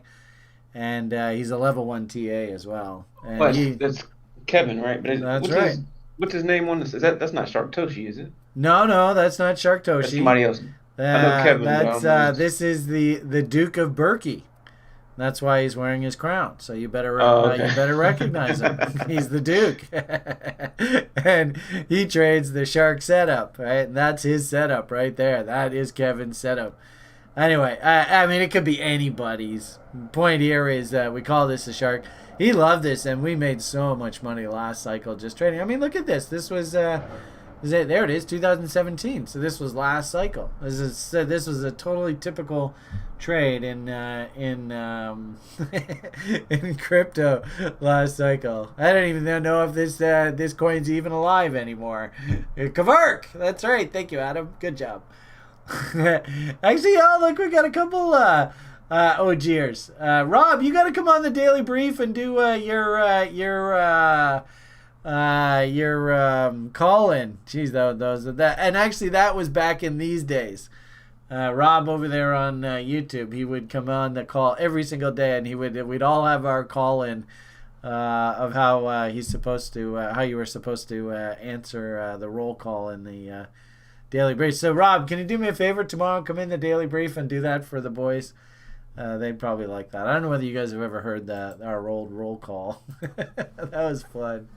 Anyway, point of the matter here, there's a shark, and you can see. Can you see the similarity in price pattern now? Yeah. All right. And the irony of it all is you could probably go AB, something like that, and then clone that. CD, and that'll take us right into those lows. So actually, maybe work your order right down in this window down in here somewhere. That kind of sucks, right? Because that's kind of that same sort of thing. This is versus Bitcoin, so maybe versus Bitcoin. I don't know. That doesn't look very healthy. If anything, kind of like ETH, right? What you'd want to see is hold in there, you son of a bitch, and turn back up. All right, my hunch is if you do a bot levels, that's probably the bot entry that we saw on ETH. Okay, so what we're really supposed to be doing is looking at this versus USD. I guess we can go over on Binance. Actually, this is a really good example. What did we call this 2-bar pattern there? Let's see, who should we quiz now? Nick, what do we call that 2-bar pattern right there? Railroad tracks. Right. So great learning material for everybody. And interesting, we always say candle body lows for trade locations. So I can understand why there would be some traders that would take a shot down in here, right in this tail. So if it's actually going to turn up, that's not a bad place for it to turn up, but it's got to turn up. interestingly enough, just the traders, 2-bar railroad tracks, they work pretty damn good. If we go back in time, let's go, say, through here. There's a 2-bar railroad track, and if you bought that level there, how did you do? Well, just very briefly, you came back to your level here. But other than that, that was a pretty damn good trade, eh? So, railroad tracks, usually when they happen at the bottom of range, there's another half decent one. It's not the best one, but same sort of thing. They usually get you in at pretty damn good levels. There's another little one, sort of terrible wick, but if that finished there, that would have been a great one there. So, yeah, I don't really see too much else here. Looks like it tried to do one here, but this was up, down, so actually that's pretty negative signal there. Yeah, so, I think I'll leave it at that. The point here is just, that's actually the kind of sign that you would see at a bottom of a range. So in a weird sort of way, that's a buy signal if we tick up through that high there. That's also a 3-bar fractal, eh? What's the low there? That low is 1165, 1166, yeah. So that is a 3-bar fractal. It's a railroad tracks. It is the bottom end of a range. That's actually not a bad place to take a shot, The only thing that's missing is you sure would love to have some sort of volume breakout here. I don't know what do the momentum indicators look like. Let's see what we got here. And I'm talking way too much, but are you guys having fun tonight? I don't know. Yeah, always. Yeah. Yeah? All right, good. Momentum, nothing really to write home about. Willie's not even stupid yet. Did you guys do level 1? Did you guys do Willie yet? Yeah, that was last week. All right, so you can see how it says 79.39 here? It's kind of like this, right? You got to wait for Willie to do his thing here. I don't know. I don't know whether that's enough for me to really... So there's no momentum or volume signal. The only thing going for this son of a bitch right now is it's a half-decent location. But there's no buying interest and there's no price momentum here at all. So, pick your poison. Trend analysis, something along those lines. Haha, look at that. Isn't that interesting? The railroad tracks is happening right on that bloody trend line. Wow. So, the question is a signal at a trend line a buy signal for us? Are we allowed to take that trade? No. Yeah. I mean, it sucks, but really what we need is, okay, confirm I'm a bull. And then go in W, please. And then we're ready to go. So, fascinating. This thing could, I mean, it's got the location. If it wants to turn, it could. I wouldn't be surprised if there's like one more FU here. Because remember, this is waves. Remember what I told you, I used to be a stockbroker and I used to have a lot of Norwegian clients because a lot of Norwegians relocated to British Columbia after the end of the Second World War. So please don't be insulted if and when I say this, and if you're a Russian, but all my Norwegian clients would always say, never trust a Russian. Is this the point where I tell you that I'm Russian? I don't know what to tell you, Chief. I will know that I'd never openly fall in love with a Russian woman that was flirting with me. I would definitely be asking, what is your motivation? I don't know whether you know, but like KGB and stuff like that, they would always sucker in Western chumps. Some really hot Russian chick, they totally flirt with them and they become butter, and then boom, they're basically puppets of the KGB. So I'm not going to comment on Nick. I think he's a great guy, wonderful. I haven't met him face to face, so I can't comment. The Albuquerque people seem to like him, so awesome. We'll go with that, but I will just say that I've seen this gentleman, Sasha is his name? I saw him pull the rug out from underneath his community back over here. Remember I showed you in 16 how the market just collapsed there? So I've seen it happen before with this guy. I think he's probably a really good marketer, really good sort of promotion guy, but I wouldn't trust him as far as I could throw him. So the fact that momentum looks meh, the fact that there is no real buying interest, this is going to be one of these things. Hey, I'm from Missouri. You got to show me that this thing's actually really a bull before I get too excited. So my apologies to the Russians in the community. My apologies, Nick, but I'm from Missouri on this one, definitely. Anyway, there's my. That's fine. I'm not offended. I'm not that interested in waves because if I'm going to be wanting a smart contract competitor to ETH, it's going to be one of the other ones that's getting more traction. But okay, I know Kevin. He loves this one, so I'm going to leave it for Kevin to come to Sasha's defense. What I will say is, how do I say this? Good location. Not a lot of confidence, but do know the story will probably work down the road. That's the way I would look at it.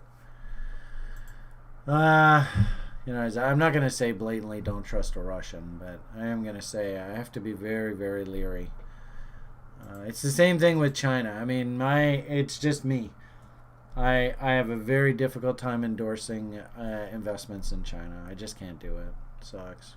And yet the boys still get me to buy these damn Hong Kong NFT trades. Ugh, drives me crazy. But also, too, think of it this way. If you had a legal issue with Sasha and you had to go to a Russian court to plead your case, what are the odds in that court giving you a fair shake? At least if there's somebody in North America, hell, even if it's Alan, and it's a court in North America, at least I feel as though the courts themselves are not heavily tilted against me. Unfortunately, when it comes to investing in countries outside of the G7, that's just not the case for me. But that's just me. That's not your money. That's just Brian. So, okay, let's see what we got here. We've got Derek. I said not interested. Have you looked into the story at all, Derek? No, I haven't. I mean, just hearing I've heard it a lot, just sort of being around, I guess, crypto, but I never really looked into it before. So the synopsis that you gave of it, I'm not really interested just because of the associated party with the rug pools and that type of thing. But I did like the setup that you mentioned there on BTC. I would always like to earn more BTC, so I guess that's a potential. But in terms of versus USD, no, probably not. Okay.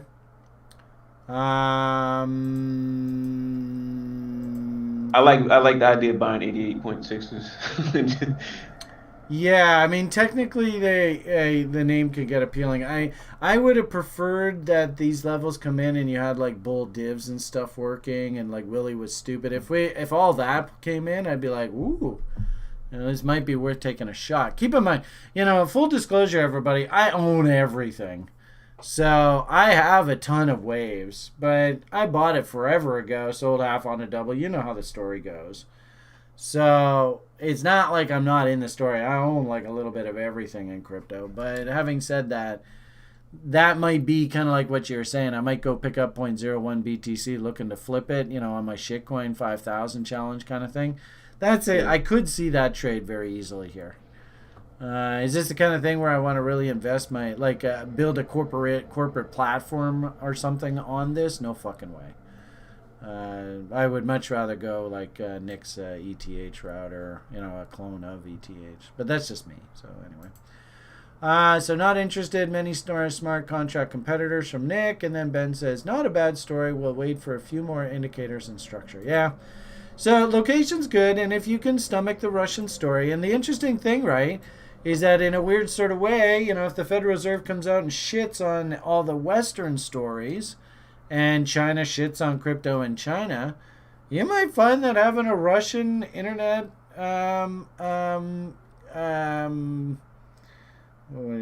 alternative, it might actually do okay through all of this.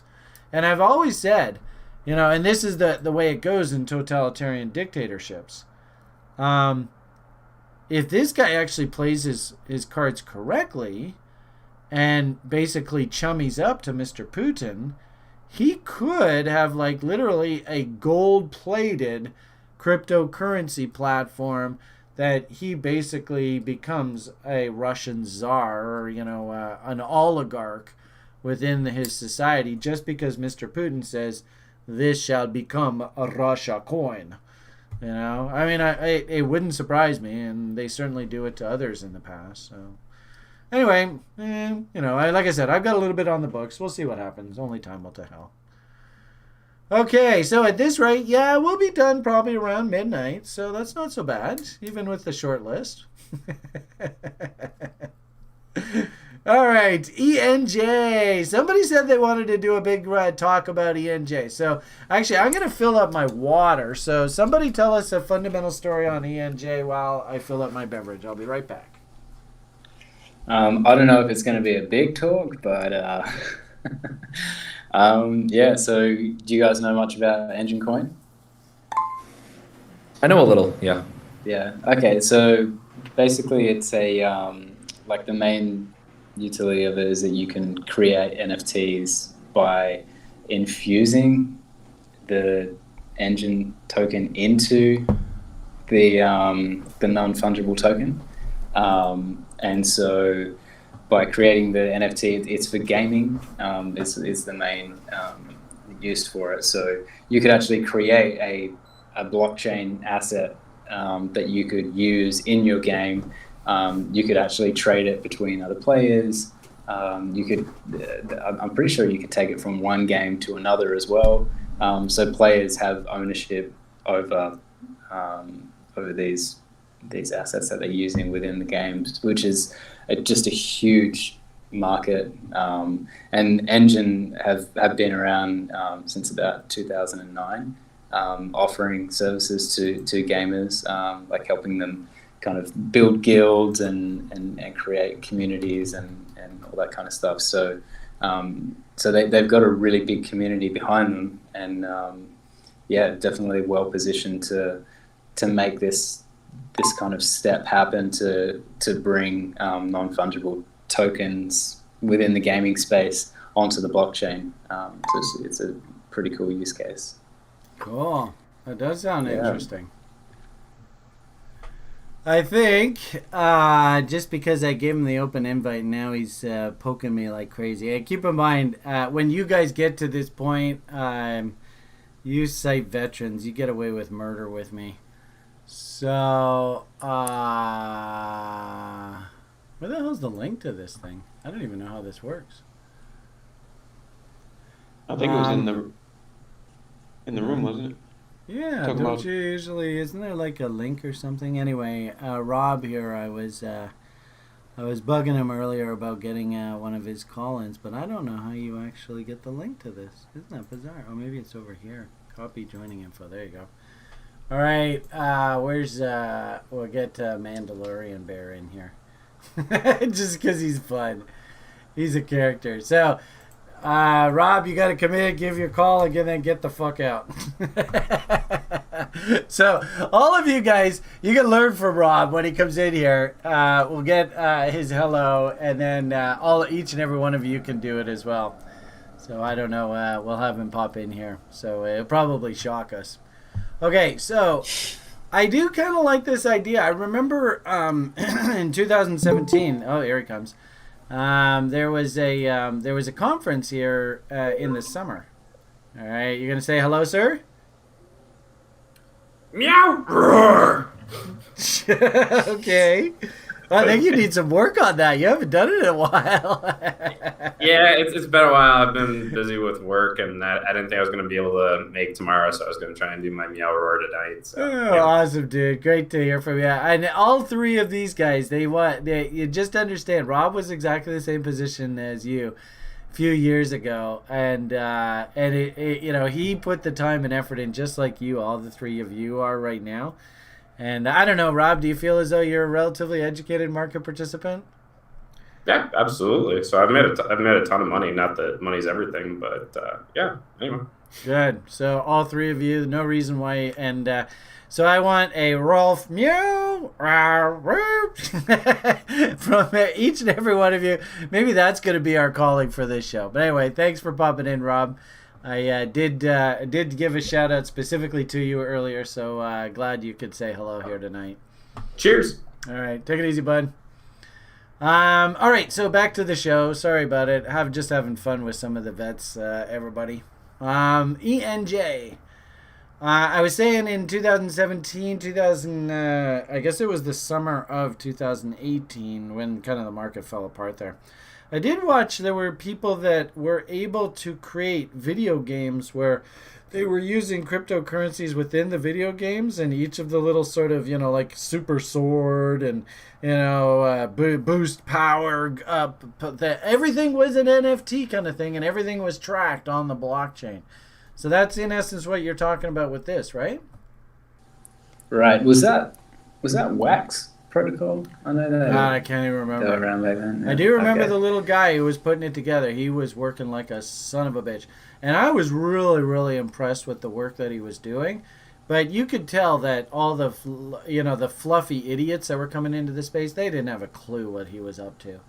But, just to be able, I like to play that silly World of Warcraft game. So everybody knows about, gold inside these games. Hell, there were people that actually were, selling courses on YouTube and shit, how to mine gold in these video games. And, of course, lots of people inside these games selling the gold and different, stuff that you could sell in there. So imagine if every single thing in that game could have been on the blockchain. I mean, the individual unique items, they could have been bid up to just staggering levels. And it all would have been completely tracked. And I've noticed that WoW for some reason doesn't want to jump into this, but I think it's in their best interest to get on board on this. Yeah, I think one of Blizzard's other games, Diablo, I think is the preeminent use case for it. It's like a dungeon hack and slash where the whole game is just grinding for those super rare items and those rare weapons. I strongly, strongly believe that gaming is going to bring just an incredible amount of people to crypto soon. So and this is where sort of stuff like this and the ETH story kind of Bitcoin better be careful. They might just leave Bitcoin in the dust here because the demand, for whether it be the music industry and all of that, whether it be rare art or whether it be, even sports cars and stuff like that, each and every one of these industries could all NFT out the butt. And on top of video games. I mean, this could get crazy, folks. Anyway, so kind of cool. All right, so actually I'm getting some pretty bullish commentary from Ben on this. They've got a product here that's even better than anything that you can find on ETH or on Nick's, what you like, Cosmos, is it? I do like Cosmos, but I think you're looking for Polygon here. Polygon, there you go. Is there something about this ENG that those things can't touch? So Engine will work on it deals with the Ethereum ecosystem of coins. It has, I think, what's the NFT one? I think ERC 1155. They helped create, and then the people at Engine helped create that. Yeah, I think so. Protocol, correct? Yeah. Okay. I mean, it's an NFT standard for Ethereum. Oh, so there's even an NFT sort of standardization? For working on the Ethereum blockchain. Okay. And you guys are the experts. Crickets? I don't know if I agree with that, but no. Well, no, I'm not even sure these are NFTs. These are just different types of tokens, right? Whatever that ERC 1155 standard is. I don't know if that's necessarily a NFTs, so to speak. But I mean, it is a standard that's on the Ethereum network, and I like the idea. I mean, just like in terms of gaming and how much revenue it generates. I mean, that alone is. I mean, it seems like a good application for it as well. Imagine being able to like rent out your whatever your special item that you've earned or built or whatever it is, and through smart contracts, being able to lend it out for a certain amount of time or for a certain type of I don't know, war or whatever. And I think that's kind of a cool idea where you Yeah. can the hard work that you put into to earn these things, you can then sort of lease them out or sell them or whatever. So yeah, it's pretty cool. Yeah, in fact, I think I even heard people saying that you're not really going to buy music anymore. You're probably just going to rent it, which I thought was fascinating. So technically speaking, gotta say this is a pretty darn compelling looking chart. If we just stick to just simple things like fibs, to identify sort of acceptable areas to be buyers, we're down in that area. This is actually an attractive zone. Could there be like one more FU down in here to fill in this part of the profile? Could be. I mean, that wouldn't shock me. Having said that, this low is slightly lower than this low, which is slightly lower than this low. So we're actually starting to make, actually maybe I just better confirm that. What is that? 70, 73, 47, 76. Yeah. So we're making higher lows here, and then this low here, 92, actually much higher. Also, too, what did we say that 2-bar pattern was right there? I think somebody was mentioning that earlier tonight. There's a zing zing back up here. So, not the best example, but I do like how those candle bodies are nice and crisp against each other there. It's not a bad looking little railroad tracks.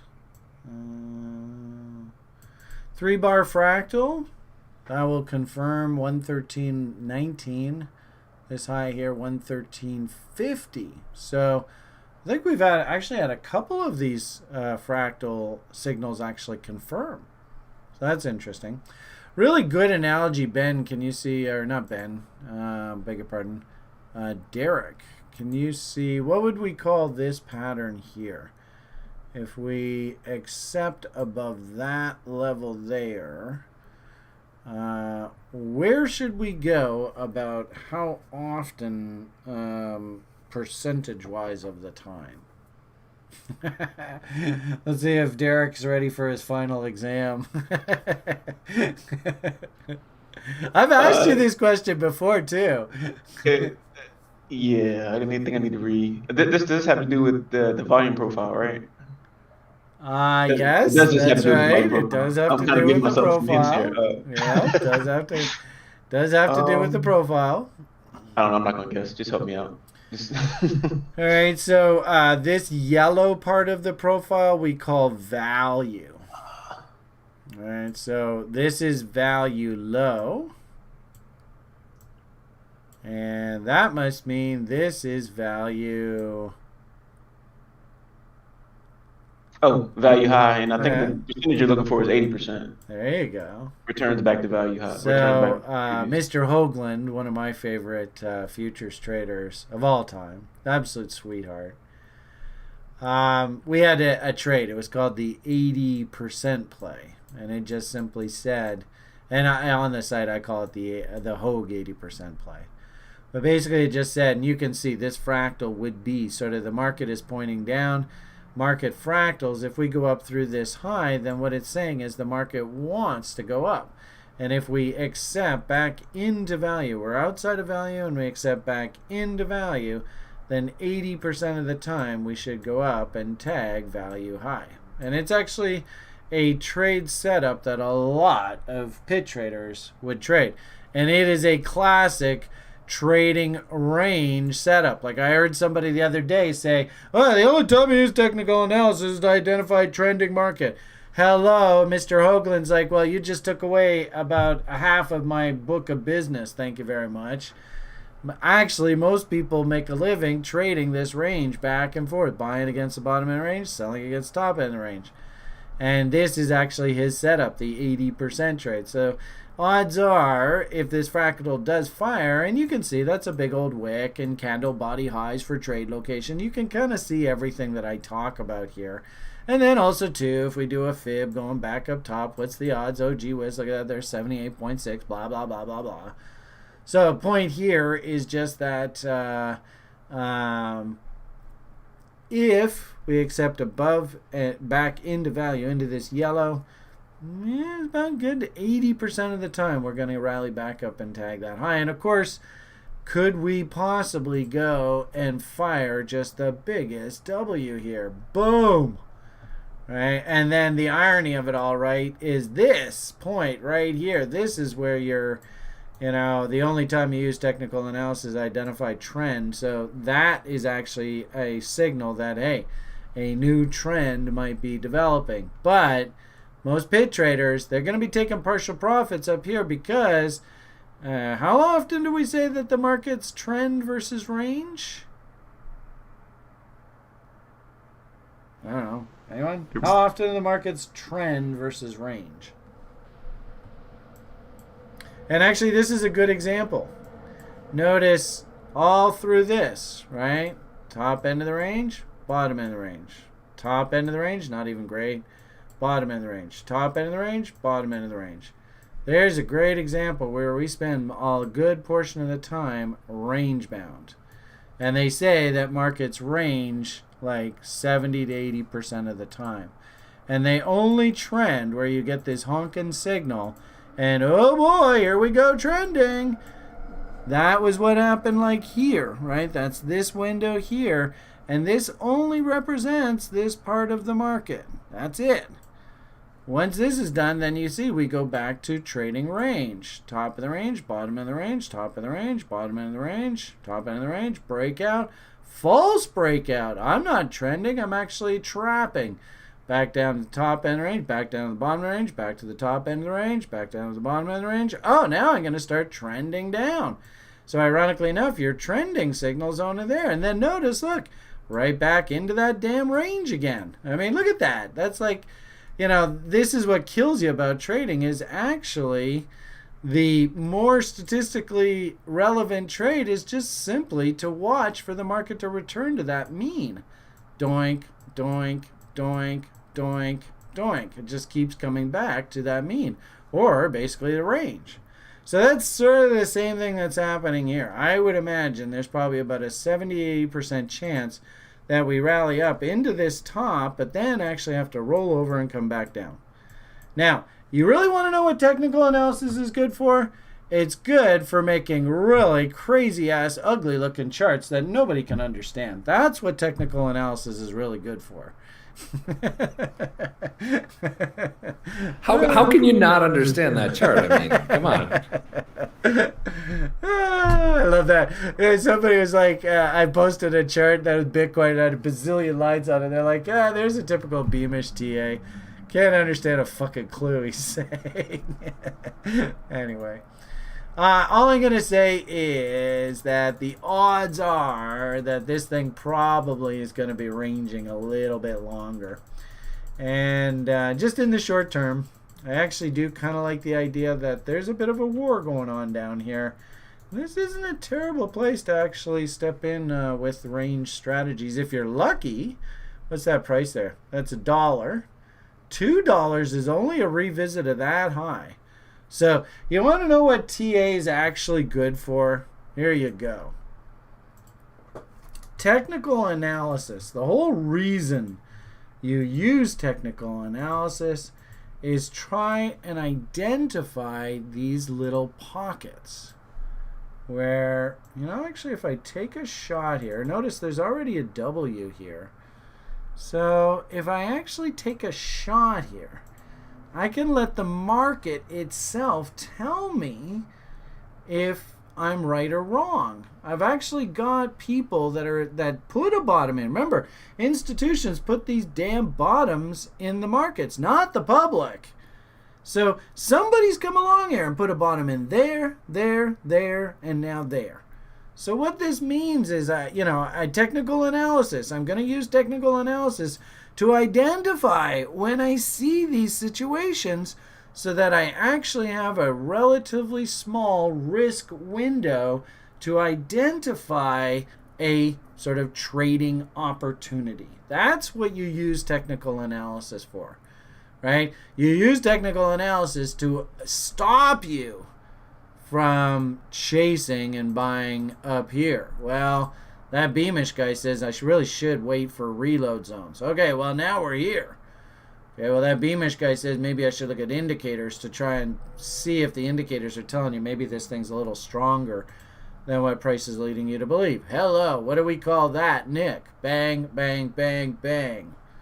Bang. That's a confirmed bullish divergence. Okay, so now we've got the market actually saying, I'm actually a little stronger than what you think. And then finally, technical analysis, identify those W's or a whole bunch of lows where literally there's a finite risk window here that you can identify and work with. That's the point of technical analysis, folks. Anyway, that's Brian's rant for the night. So, I don't know. I'm liking the story that I'm hearing from the boys. I don't mind the location. I've got bullish divergence. I've already got W's working. This is a perfect, Nanny Nibbles, little old lady. Don't bug me. I'm playing canasta, but I want to be invested. Go and throw like 1% of your account and dollar cost average your way in here. Love it. You want to even take a shot and risk this little W with a little bit more leverage? I can live with that.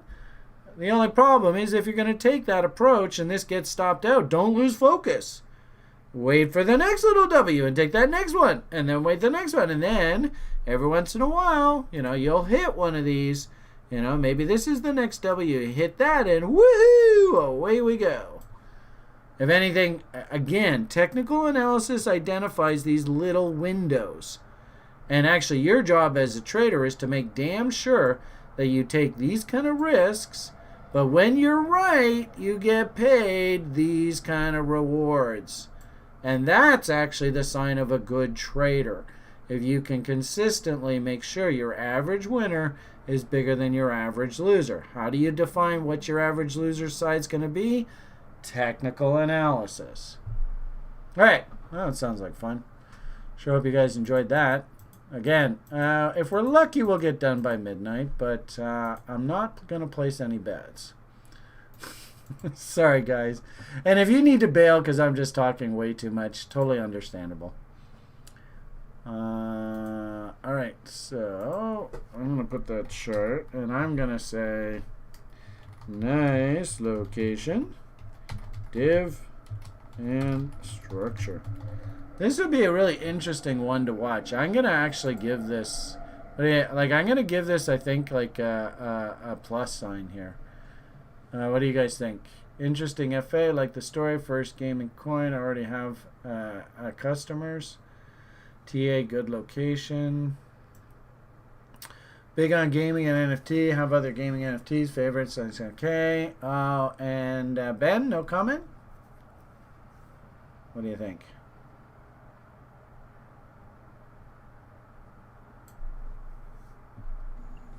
Sorry, I was just typing that out. I got it in there, but yeah, I like the idea and probably start to do some nanny nibbles soon. Okay. Okay, well, why don't we leave it at that? And like I said, why don't we... I like the idea of putting this on like sort of a preferred list. I like the sound of what's happening here. I mean, if we were voting, this would be my coin of the week, but Okay. I don't know how the other guys feel. Well, I'll just make the decision for them.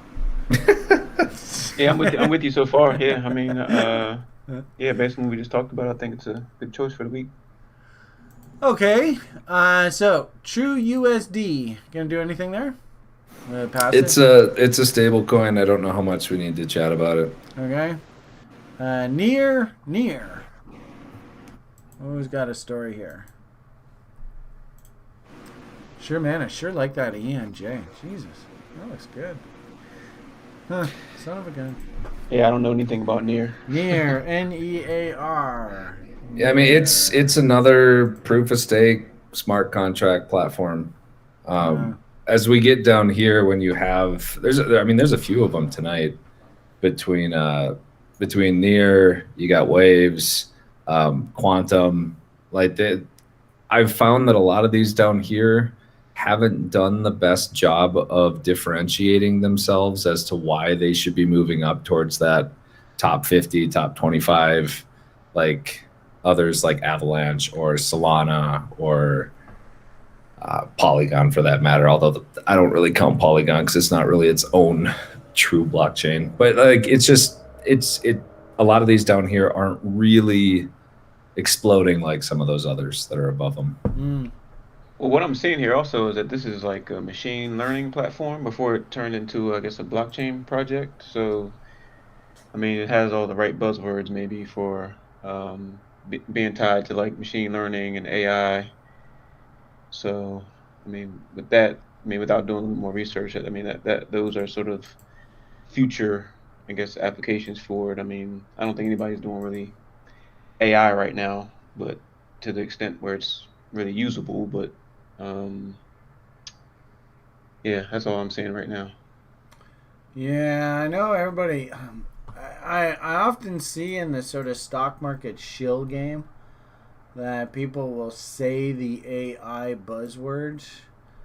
I don't know. I mean, I've been working with Stuart for a while, and he's been trying to get the whole AI thing going and stuff, since the entire time since I've known him. I haven't actually seen a really good application. I see AI, and then it you look at like Jack Dorsey's Twitter feed and who they're recommending me follow.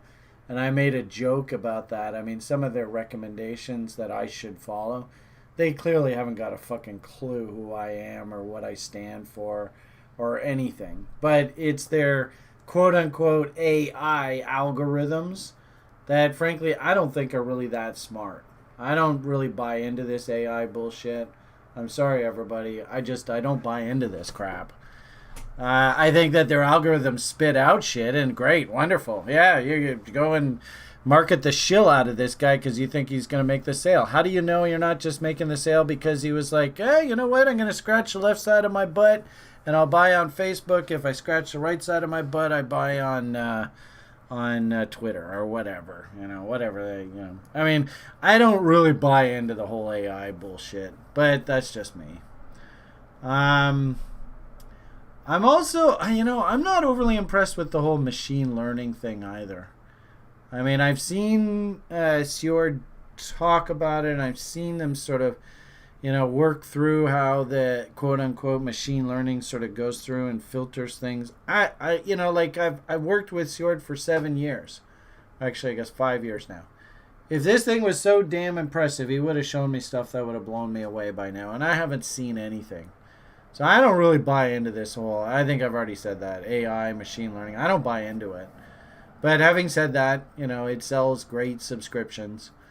And it's a great tech buzzword that always gets people's attention.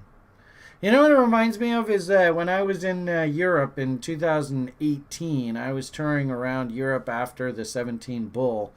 And I was getting to know a lot of the newer people in crypto. And of course, everybody knows what happened in 18, 19 stuff. And I would go to like crypto conferences and I would ask people, so, why are you in this? Oh, well, because it's the next greatest technology. And, it's the future. But they couldn't actually give me like an actual use case. Well, I use Bitcoin in my business because of this, and this. It creates economies of scale, which drives profit margins or whatever, something like that. I didn't hear that once from anybody in this space. So until I actually hear hard numbers, I don't buy the marketing shill AI and machine learning and stuff. I just don't buy it. But maybe that's the guy who gets his price charts in the mail talking. I don't know. Anyway, looking at this price chart itself, I think Nick, in my opinion, exactly what he said was that this looks like this was something that just sort of rode on the coattails of the broader market. This now has a massive brick wall ceiling of resistance in here. And we often talk about wicks and tails are like guys that are trapped on the couch because they bought an asset. It's gone against them, and they have to go and tell their wife that they just lost the family summer vacation number, family vacation money. And now you have to go tell little Sally that you're not going to Disneyland this year because Dad risked it all buying this W up at the top end of the range because he thought he was going to get rich. So there he is. He's sitting on the couch, and he would desperately like to be able to go and make love to his wife again. The only problem is he ain't getting off that fucking couch until this price somehow gets back up there. And that may just never happen. Who knows? But if it does happen, I can tell you, this guy is damn motivated to get the hell off the couch. So if you see assets that look like this, just my, kind of funny, stupid stories, but just think in your brains that this wick right here, there are a ton of trap bulls in up here that would love desperately to get out of this bad trade. And when you see that, this is what kind of bothers me about Luna, is that Luna has this same sort of top in place, which means that Luna's probably not going to go to new all-time highs anytime soon. It's got a long way to get back to the top end of the range, and that's probably the same thing that I would say with this guy. Is, sitting at $1.80 or so, could you generate a risk-free trade, i.e. sell half on a double? That's only a move back to about $364, somewhere in there. Is that realistic? It's not unrealistic. It's just, they have so many other choices in this space. Why this one? Why are you going to use this? I listen to my cohorts here. I get the impression if I had money to invest in this space, I think I'd much rather take a real good look at that ENJ. So I suppose you can make the argument that this thing is cheap, but as I told you before, it's not really going to be trending higher until you W out on the other side of that line way up there. So cheap relative to trading range, but once we get up into this area here, probably all your upside expectations are going to have to be tempered. And then the question ultimately here is, do we have any signs of an actual bottom here yet? There's one letter of the alphabet that I look for to tell me that assets have bottomed. Does anybody know what that letter is? See if anybody on YouTube even knows what that is.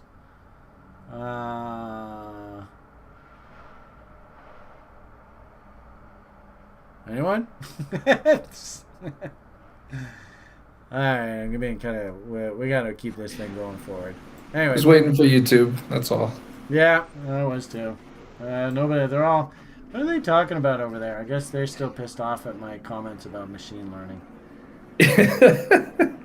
They're typing a lot though. A little bit, yeah. A little bit. No, the great Dow Moody was just pointing out that there's a couple different types. It's within a field, right? So you got machine learning and AI is within that field, and yeah, it's a good point. It's just, I guess my point is that all of it's kind of, it's being used in places. Google kind of uses that stuff for Google Photos and that type of thing for, being able to recognize faces and that type of thing. But in terms of, I think some of it's used by some companies, probably by the majority of companies, as just a marketing ploy, right? And there is a future in it, but it's not, I don't think it's where it sort of is to, help mankind yet or whatever, right? There's a couple companies doing some great things, but in general, everybody's not using machine learning and AI to its best potential, I guess. So. All right. That great Dow Moody guy, that guy's the guy who wrote that big user's manual on trading from all the stuff that we wrote, eh? So if you want to share that document, great Dow Moody, with other people in this channel here, just post it, maybe even on the comments, I'd appreciate it, dude. Sort of that good karma kind of thing. You did great work on that. I was so impressed with that. And people that are here trying to get a break, I think that would be a great way to spread some PMA, dude. So impressed with that work. That guy's incredible. That great Moody guy. Yeah, yeah. If you could, dude. I mean, that's great PMA, and that also speaks to the guys who think that I'm just here shilling and shit and just want to sell you something.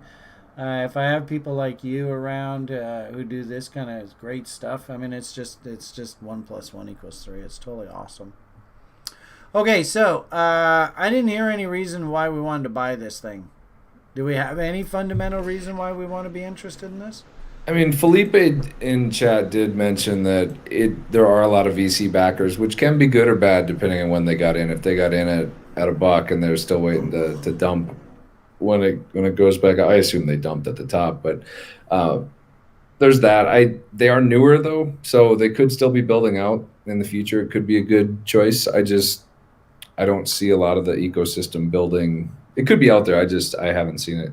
I mean, for me, this is probably one that I would want to learn a little bit more about, because I mean, I do see a lot of like Felipe was saying, a lot of investors like Coinbase, Blockchain Ventures, Coin Fund, like I don't know, there's like 12 listed here that have some type of interest in it. So, I mean, I would like to do a little bit more research on it. So this is like one I would probably put into that category.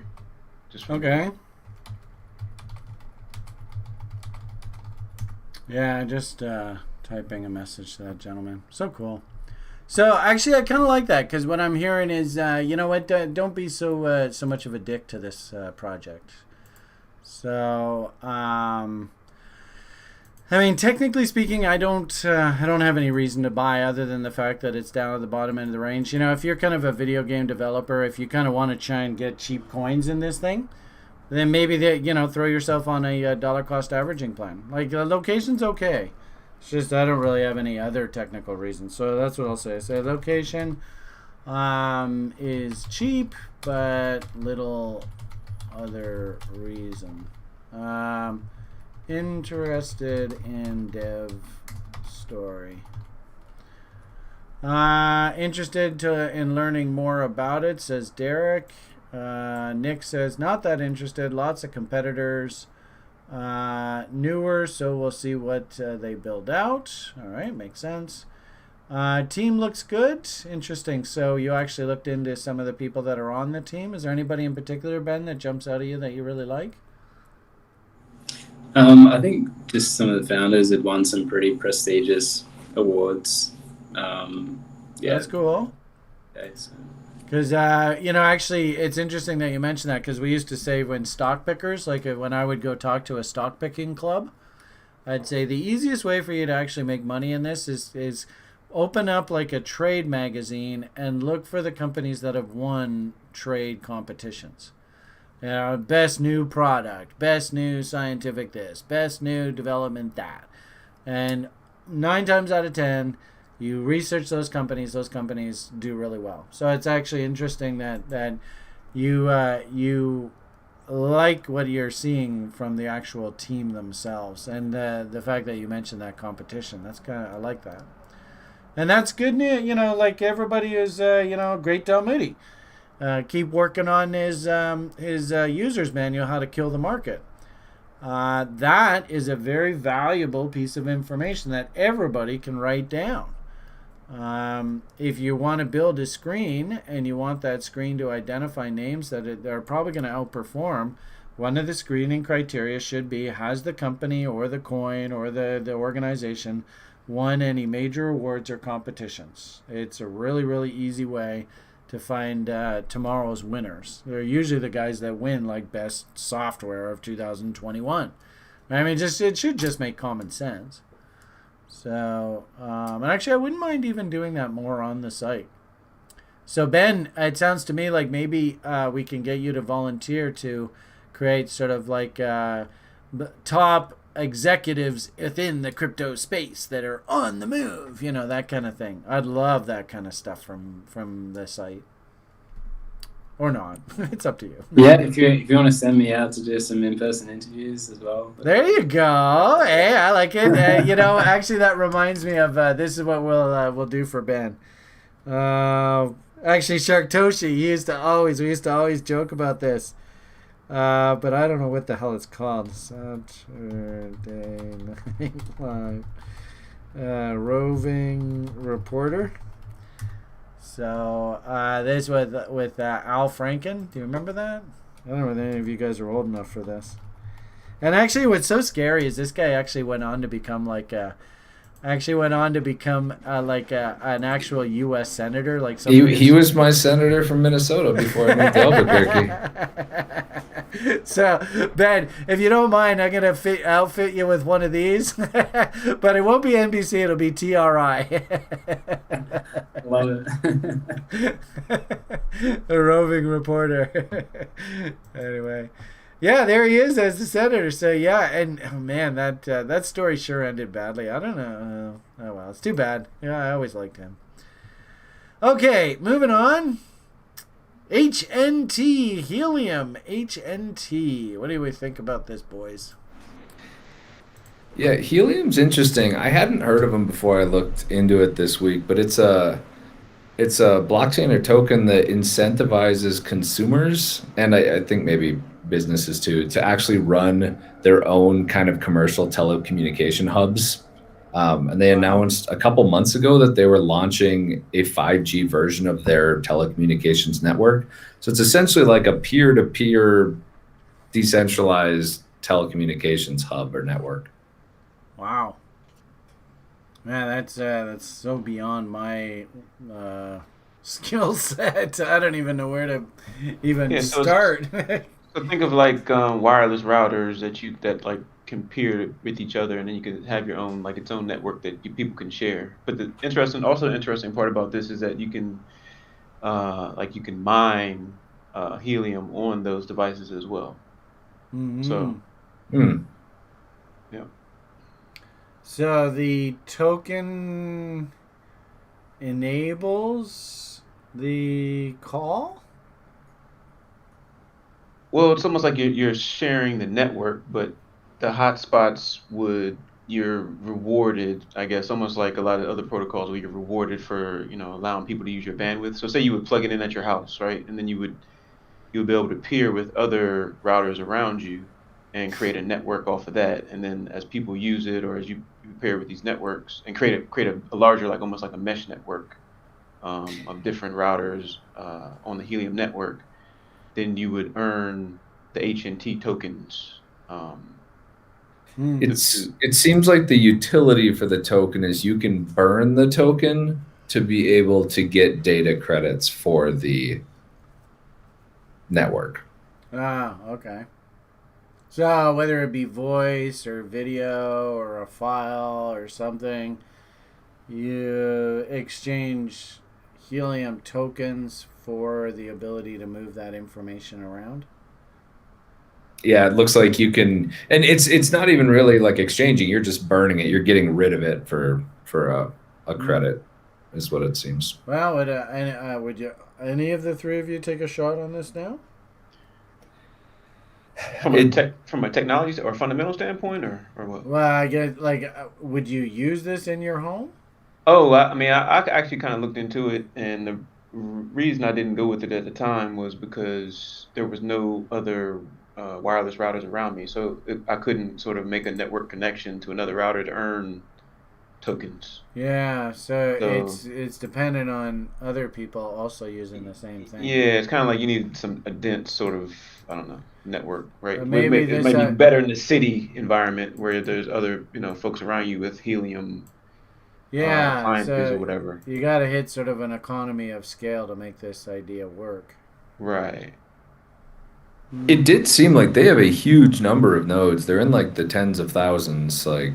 Yeah. Of nodes. Yeah, I mean, it is growing, and I think there's actually like a back order on all their like devices and things like that. I think that was the latest, because I had been following it a little bit, and I'd seen that. I think the issue currently, or at least most recently, was that they had like a back order on a lot of their hardware products and things like that. So, okay. Oh, I mean, I think there's interest in it. And I think it's a decent idea, but yeah. I mean, the problem is this is probably an example of too far, too fast. So, there's healthy growth rate, and then this is just insane. I mean, basically, this is like, what, pennies, right? Is that, it's almost like it's the whole damn space they almost look all identical, eh? So, interesting how they all just sort of bursted all together in unison here, eh? So, structurally, that's probably a pretty darn good looking breakout level there. So the insiders, that day right there, January 25th, 2021, that was the money day. It's $2. So, I mean, I guess it didn't go that crazy. 10x, 10x is okay. Might do another 10x. It's tough to say. I suppose, Mountain Man people, what a great testament to how powerful that Mountain Man level is. Usually Mountain Man 61.8, the market doesn't usually bottom off of that level, but it does do these kind of spikes, right? And then zing. And there's another one. In fact, actually, I might even argue today with maybe this might even be sort of like a Kathy Wood special, eh? This is kind of a crypto name that she might wrap her head around, her portfolio around. Did she talk about specific cryptos or just basically Bitcoin and that was about it? It was mainly like this conference was mostly like Bitcoin. Oh, okay. Well, you see the little fractal. Actually, interesting how an 8 came in on a Tom DeMark there. So, I mean, it's not a good trade location for me. Kind of middle of the range, kind of, no man's land. Not really overly exciting value-wise. If anything, a little dangerous. We're sort of accepting back into value. Look at that M right off of the value high node there, and then oosh, right? So that's not so good. If anything, I'd have to have a really compelling reason to step in. I don't have one, so it's not really something that I'd be that interested in. Looks like short-term momentum signal. Little W's coming in on the price oscillators. But again, I sure would have liked to have seen a lot more buying interest. Like this little bottom here. It actually didn't even produce a W, did it? So, sure would have been nice had that been a nice big volume breakout here. So, just kind of meh. Not really something, like where would I want to be a buyer, especially in that tail right there. But gee whiz, you guys don't want to see that fall like 5x from where we are right now. Yuck.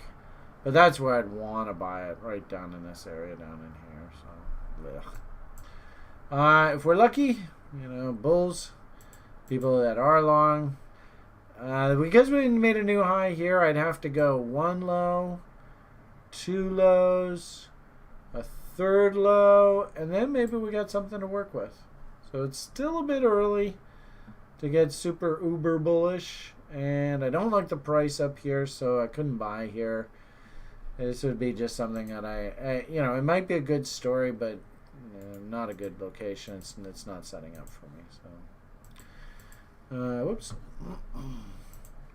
It's too expensive for value. Whoops. Oh, darn. Oh, well. Yeah, I'll just douche. And then we'll go here. So, too expensive for value. Trade. Too early for momentum. Setup. Derek, what do you think, Derek? Any interest in this thing? You kind of like the FA story. I think I heard. Yeah, I do. And I was actually looking at, they have a map on their site that has like a usage map. Mm-hmm. So I was kind of interested to take a look at how much they've grown since the last time I've actually looked at it. I mean, I looked at it probably, I don't know, close to a year ago or something like that, and the map wasn't very well filled out, but it looks like it's getting some density. So I don't know. I'd like to take a closer look at it. Okay. In terms of like fundamental. Yeah. Mm-hmm. Neat use case. Want to learn more. All right. And Ben, FA interesting. Could be good for downtown areas. TA too early. Okay. Cool. I think on balance, hopefully what we're seeing, do you guys feel this, that the general message that we're getting for these stories is often similar out of the three of us? Yeah, I hope that's what's coming across. Gee whiz, how the hell did I stretch this in? We started this at 6 o'clock, eh? And we only had a few names to talk about. Yeah, well, I mean, we went about 90 minutes before we even got into the first name, so Yeah, well, sorry guys. we're going. We can get through these last two pretty quick, I think. All right, QTUM. Oh, is this quantum? This is computing? quantum, yeah. So this is the big bugaboo, right? Everybody's for years, everybody's been like, so what are you gonna do when quantum computing makes your keys kind of pointless? I was gonna say, I don't think this is quantum computing, but it is called quantum. Unless it, like, I mean, it has its own blockchain. I really don't think it would be centered around quantum computing. I don't know what these guys do. Anybody? I can't remember. I mean, I do. I mean, I own everything. The only problem with these is I remember Trex was kicking a lot of these names off right, left, and center. So did this guy make it through the call? Oh yeah, I got a big whack of this.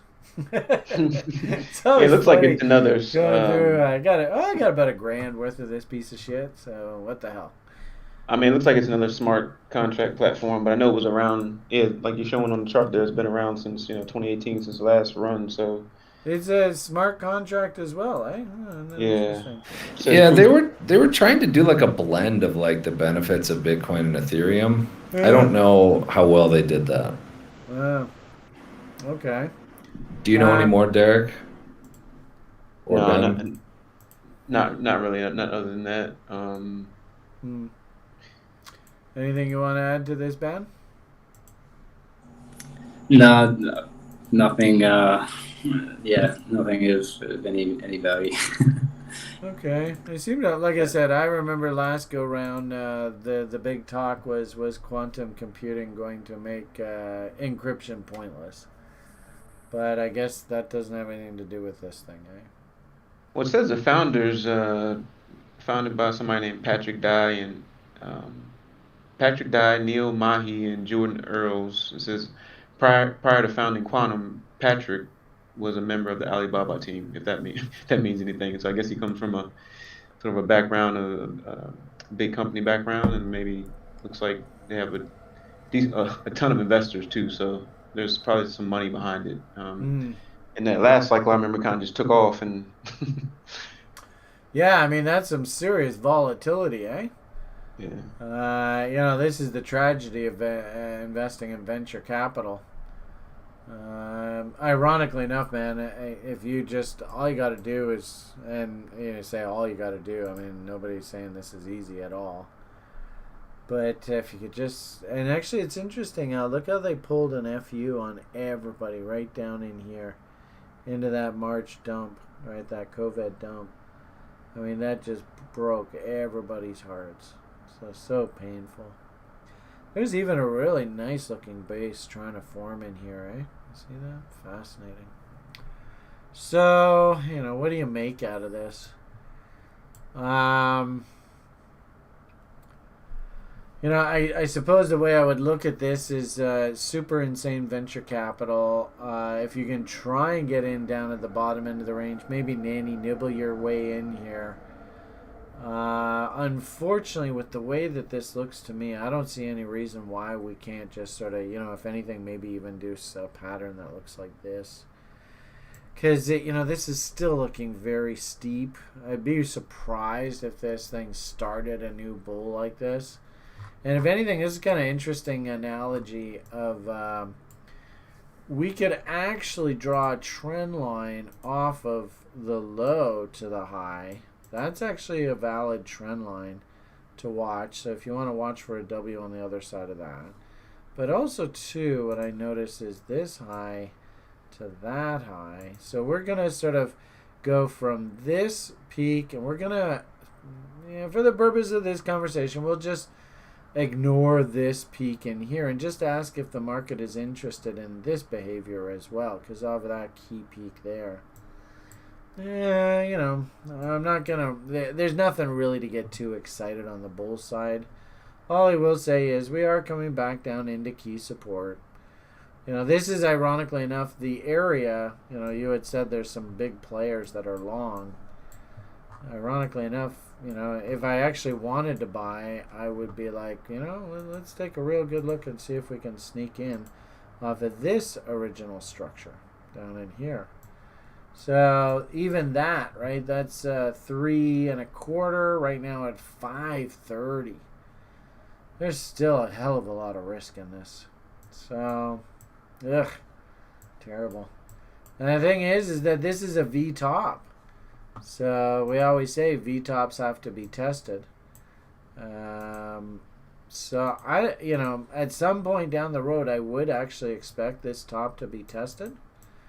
Up in here, and candle body highs for trade locations. So that's probably going to be a hell of a level right in there. Our guys who are sleeping on the couch right now, they'd love to get off of those couches. And probably also, too, if we did like a fib going from here back up here, that's probably in a reload short zone. If I go boom, yeah, there you are, 78.6.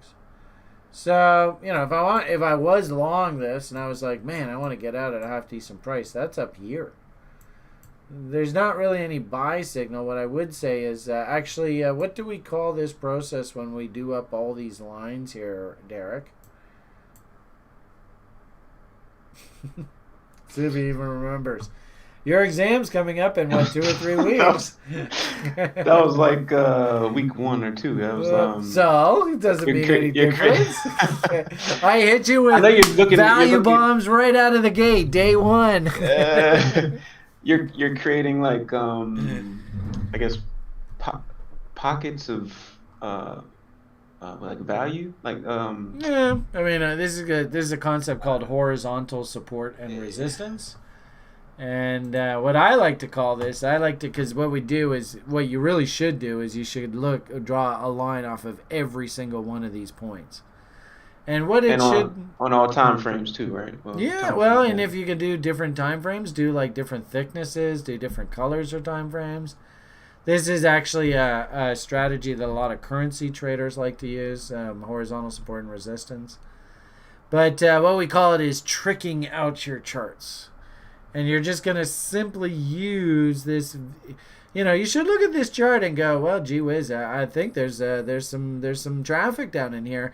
And what a surprise, as we banged into all of these lines, the market actually found some buyers. I mean, that's not an accident. So anyway, the answer to the trivia question was tricking out your charts. It's a way for you to visually see all of this support in here if you just go in and draw all these lines in here like this. And all I did was just off of that high, off of that high, off the clothesline high, off that clothesline high, off that high. I mean, you could do it all of this and it would just look like an absolute traffic mess in here. And as a result, you can see, look at the battle that's going on. Anyway, not a bad location, we're desperately trying to teach Ben this. I think he's getting it. But another way to sort of describe the market banging into this level here and then finding buyers, well, we'd call that a Wyckoff check. Wyckoff check. There you go. Thank you. So point here is you can call it horizontal support and resistance, tricking out your charts. Wyckoff check. It kind of makes sense why there's a fight going on here. The only problem is, right, if you come in here and you're like, this is the bottom, it might not be. I mean, this price volatility is insane. I mean, the damn thing's $5. It could be, right back up to $15-20, no problem. But at the same time, too, you got to appreciate the fact that, $5, old lows, the breakout. I mean, really, we often say wicks and tails like to be eaten. There's actually some bears down here that are trapped that would love to get released. Like some guy was like super uber bearish through here, and he's just looking like an idiot right now, eh? I mean, just staggering idiot. So, ironically enough, if I actually wanted to buy, thinking candle body lows, like reload zones, check this out, right? You can actually even see that was right in a reload zone.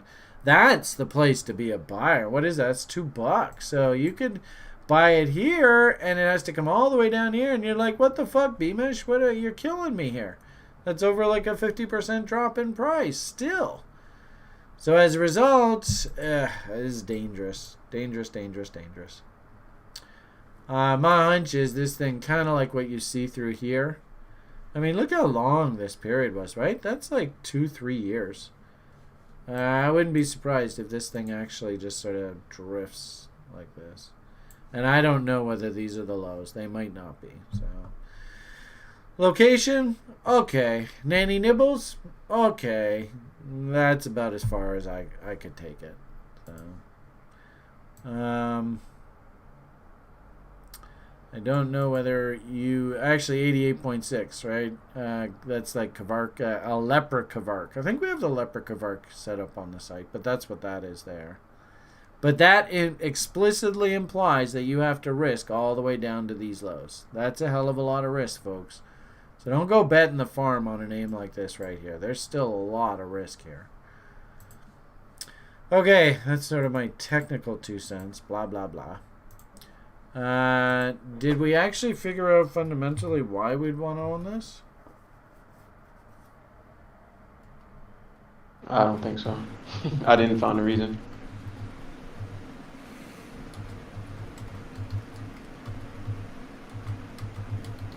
Other gentlemen, you want to say something while I'm typing?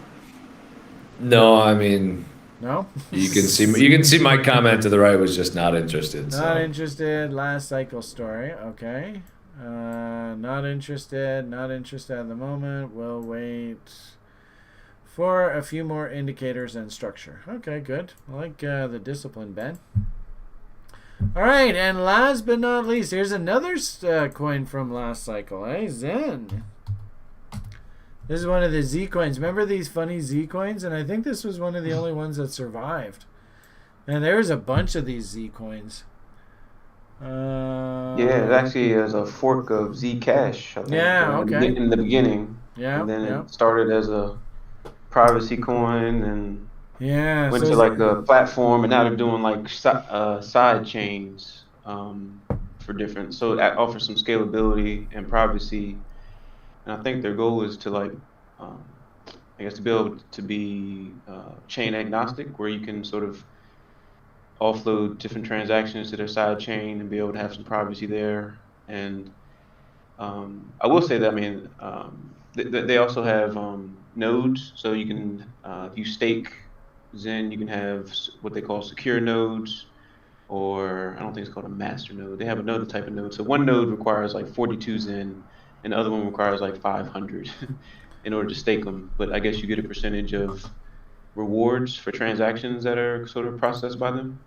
Yeah. It's proof of work, so you can mine it. And it's so you can mine it over with GPUs or ASICs. So I got like about 90 of these things. So what are we supposed to do with this? Yeah, you could actually create what's called a secure node with it. And so I mean, I have, I guess for disclosure, I mean, I have some of these right from last cycle and even before that. And I have some secure nodes. So basically, but with that, you have to, if you're not willing to set it up by yourself, because it has to have a certain amount of uptime for you to get paid. You can basically rent a private server and have it ran for you, right? So I pay about $3 a month or something like that. Yeah. For each secure node, and I mean it's making more than $3 a month, but so I mean I'm making money, making I guess Zen every month. Okay. So you can do that. I guess you can get 2 of them with your 90. Score. One quick comment, Brian. If you want to go to just USD on Binance, the calculated one, you got another couple years of chart history. Okay. I mean, I would say that they do have because I follow them a little bit, they do have a pretty strong community. And they have like weekly updates and things like that. So they're really involved with sort of kind of sharing what they're accomplishing and what their goals are and that type of thing. Well, that's good. And I imagine a lot of other projects are too, but I mean, maybe it's just that I see them because I'm, I guess, more interested in them or whatever. But I mean, they have pretty active Discord and that type of thing. And like I said, community, like development community. And if you come up with ideas, they'll basically pay you to develop them and stuff like that. So they have a pretty decent, or I guess they're well capitalized, right? They can pay developers for whatever their DAO is to, I guess, develop things for them. So. Okay. I mean, I hate to say it, looking at this image right here, I think we probably have to ultimately come back to value high here. So maybe over time, if enough buyers step up, we can drag value up. But as it stands right now, just looking at this, I would say it's got to come back to this like $17, $18 area. Which kind of sucks, you know, and I suppose good old Ben, and he's just, I swear, the guy's driving me crazy with all his goddamn Wyckoff checks. So that's probably Ben just sitting there licking his chops right there. You know, does it move in a straight line? I doubt it, right? And if anything, what I kind of think, I mean, you see how the market ran up last cycle and all of these key lows acted as support, and then when it came down on the other side, notice it came down into that low there, and then it didn't go into here. It needed to sort of recharge back to the upside and then back down and then ultimately work its way back down. So believe it or not, actually, I like this kind of market state, and this actually speaks a lot to what I'm kind of thinking happens over sort of the next 6-8 months in crypto. Is I do like this counter trend rally, especially in the altcoins heading into sort of the fall. Bitcoin has its big hurrah, and then we spend the next 2 years cleaning this space up, and we go through, like, you know, altcoin, shitcoin winter and all that kind of stuff. So what that means is that, and you know, hopefully you can see if you know, if you were long, and thank you, Ben, for mentioning this, because actually this is quite helpful. So you can see if we did rally peak, there's the original double bottom. Look at all the W's, how sexy, right? There's the bottom, 78.6-ish, you know, there's reload zone. And what I'm kind of thinking is counter trend rallies back up top, right? So up there, notice reload zone back up here. Guys sleeping on the couch, they get released, and they're happy again. So if we just, you know, basically just replicate this kind of thinking just today, what does that look like? So first study off of the top, 78.6s. It's probably where we're thinking about bottoms, and sure enough, look where we are. Oh, that's kind of interesting. Notice the squiggly battly against that 78.6, squiggly battly against the 78.6. It's kind of remarkable how cliche this shit is, isn't it? I mean, after, you know, if you guys can stick around trading for a few cycles, you're going to see this and you go, well, this is exactly what happened 3 or 4 years ago. It's identical. It's ironic how it does this. So anyway, point of the matter here is let's do a fib going the other direction now. Let's see if that gives us some sort of indication of where we should expect this thing to rally back up to. So if this is the bottom, I don't know if it is or not, but you know, same sort of thing, 61.8, 78.6. So where's that? 61.8, 78.6. My hunch is these guys sleeping on the couch, they've actually got a chance of getting off the fucking couch. But these guys, nope, sorry, ain't gonna happen. So I wouldn't be surprised if we take a visit back up here. That's 128. And here we are at 40, 50 bucks. Is there money to be made here? I think so. What I don't like, though, and this is what bothers me, and I think, you know, I don't know whether you guys on YouTube and even TRIers, I think you TRIers know this, but please understand that on this counter trend rally into the end of the year and sort of January of 2022, I am going to be lightening up a lot of my crypto holdings. Just be aware of that. Don't be surprised. You know, if we get our Willy Woo kind of crazy ass fucking 300,000 Bitcoin and all of these altcoins start going zipping back up top, and I'm sitting on like, you know, 30 Bitcoin equivalent, I'm so fucking hitting the bed and I'm moving to Hawaii. Everybody on the site knows I'm moving to Hawaii. So just be aware of that, and I'm taking Liam with me. So we'll start up, you know, give me a year or two to set up the retreat in Hawaii, get all nice and comfortable, and then we'll start the whole fucking game all over again. But just understand, like this, when I look at this image to me has my exit strategy written all over it. This is exactly what I've been thinking, is that we should at some point through this sort of mid to late summer find some sort of footing, then start to move up. And, I don't want to paint like funny pictures and stuff, but, point here is that on this rally, if this does happen, I'm going to be lightening up a lot of cryptocurrencies. Just be aware of that, okay, everyone? So with that said, would I go and buy this, invest new money into this here? No. I mean, new money, I want to see this story. This is the kind of story I want to see for new money. This is, to be perfectly honest with you, and I think I was selling halves on doubles the whole way up. That's what I do. I seem to remember we got off quite a few doubles on this. But what I do have left on the books, I'll be more than happy to let the rest of it go into this sort of counter trend rally into the end of the year. I'm very concerned what happens in crypto for 2022. Especially if you're saying that these guys still have a certain small portion that's like that privacy coin. I think privacy coins, I think stable coins, I think anything that has anything to do with not full disclosure. I do like the idea that Bitcoin and maybe even Ethereum and, solid sort of projects, maybe even like the Luna, can become like institutional players in our space here now going forward. But anything that has to do with stable coins or, privacy coins and avoiding paying taxes and stuff like that, I'd be very, very leery of. And, of course, I'm concerned about that Luna. I don't like how they're going so hard into eating the stock market's lunch and doing things like stock market proxies. That stuff scares the hell out of me because you're just asking for trouble, just dangling in Goldman Sachs' face that you're stealing their business. Remember, they own the police. So how ironic, Goldman Sachs owns the U.S. police, and yet the irony of it all is their generation were haunted by police in previous generations. So it's ironic how it comes full circle. But I would not suggest that you go to war with somebody like Goldman Sachs, even if you're a big cryptocurrency powerhouse like Binance. I just don't think it's in your best interest. So, there's the space.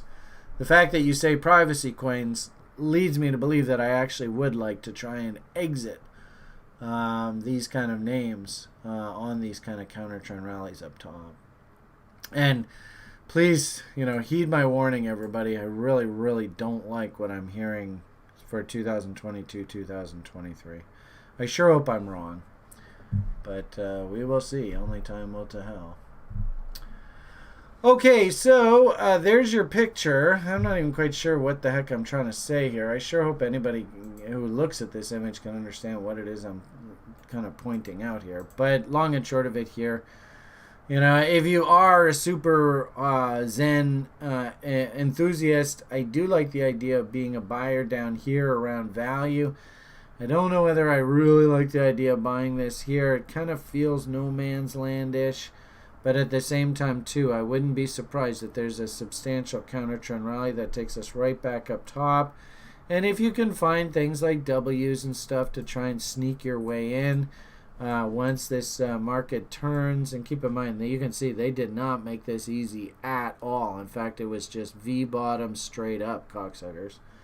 So don't be surprised that actually our bottom kind of looks like that as well. This is going to be damn messy. So it's probably a name that I'm not really interested in buying and putting new money into. And if anything, it would be the kind of name where into 2022, 2023, I'd like to see this kind of base to actually form the reasoning, the justification for actually investing new money into this down the road. Right now, it's not something I would want to put new money into. So that's my comment there. So we'll say What will I say? Looking to exit completely on end of 21 run. Will re-examine after 22, 23 call. All right. Invested free position. There you go. That's nice. Yeah. I would also say I forgot to mention that they were part of the Grayscale Trust, so they have a. There you Yes, go. that's probably part So of the that'd good be money behind it. interesting. How does that play in? If the regulators say no more secret coins, Yeah. how does Grayscale handle that? I'd be curious. But that might have been why they went from sort of cash, right? They were posing themselves as like a just a cash option, but they had like secure messaging in their wallets, so you could like secure message folks, and then now they've sort of moved to like a I don't know, like a side chain platform with some privacy features. So they've sort of changed their tune a little bit. But I mean, like that will be interesting to see how that sort of works out, or what that really means for the future. But. Yeah. So is Silbert himself, is he a fan? Have you heard him sort of saying, "I really like this. I endorse it"? Oh no, I haven't necessarily heard that. Because isn't Grayscale Silbert? That's him, right? Well, yeah, it's in Grayscale. Like they have different trusts, like Ethereum, Classic, Filecoin. Yeah. So it's but I haven't heard him specifically talk about it. No, I can't say I've heard him. Yeah. Okay, I mean, long and short of it here is, I don't know whether I'd really want to go and throw new money at something like this. I'd much rather find a name that looks like this. We had a couple of our names that actually look like this right now. And that's where I'd want to go put new money to work, not in a name that looks like this. You're coming to the party after the party. So, anyway, that's just my 2 cents. Okay, so Derek's got a free position. Oh, and by the way, I have free position from a previous cycle, still banging out doubles, blah blah blah. You know this story. So I mean, I'm not complaining. I'll just sit on the free coins. But if we do get that rally back up top into the end of the year and Bitcoin's like 300 G's, I might just go and fucking convert all my Zen into Bitcoins, and while I'm selling out a Bitcoin, just take profits entirely. So just that's probably the way I'm going to be acting into the end of the year here. So just be aware of that, everyone.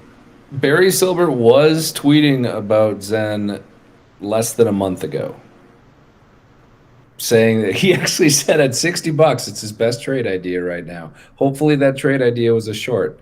But $60. But no, he seems to still really like Zen, from what I can tell on his tweets. Okay. I think I've told you this before. Quite often what I've seen over time is markets will come down and they'll actually put a W in right off that damn 78.6. I can't tell you how many times I've seen that in my life. Drives me crazy. So I wouldn't be surprised if it does something like that. So, what's that? That's 40. I could stomach being long from 40. New trade, though. The problem here is there's no W's.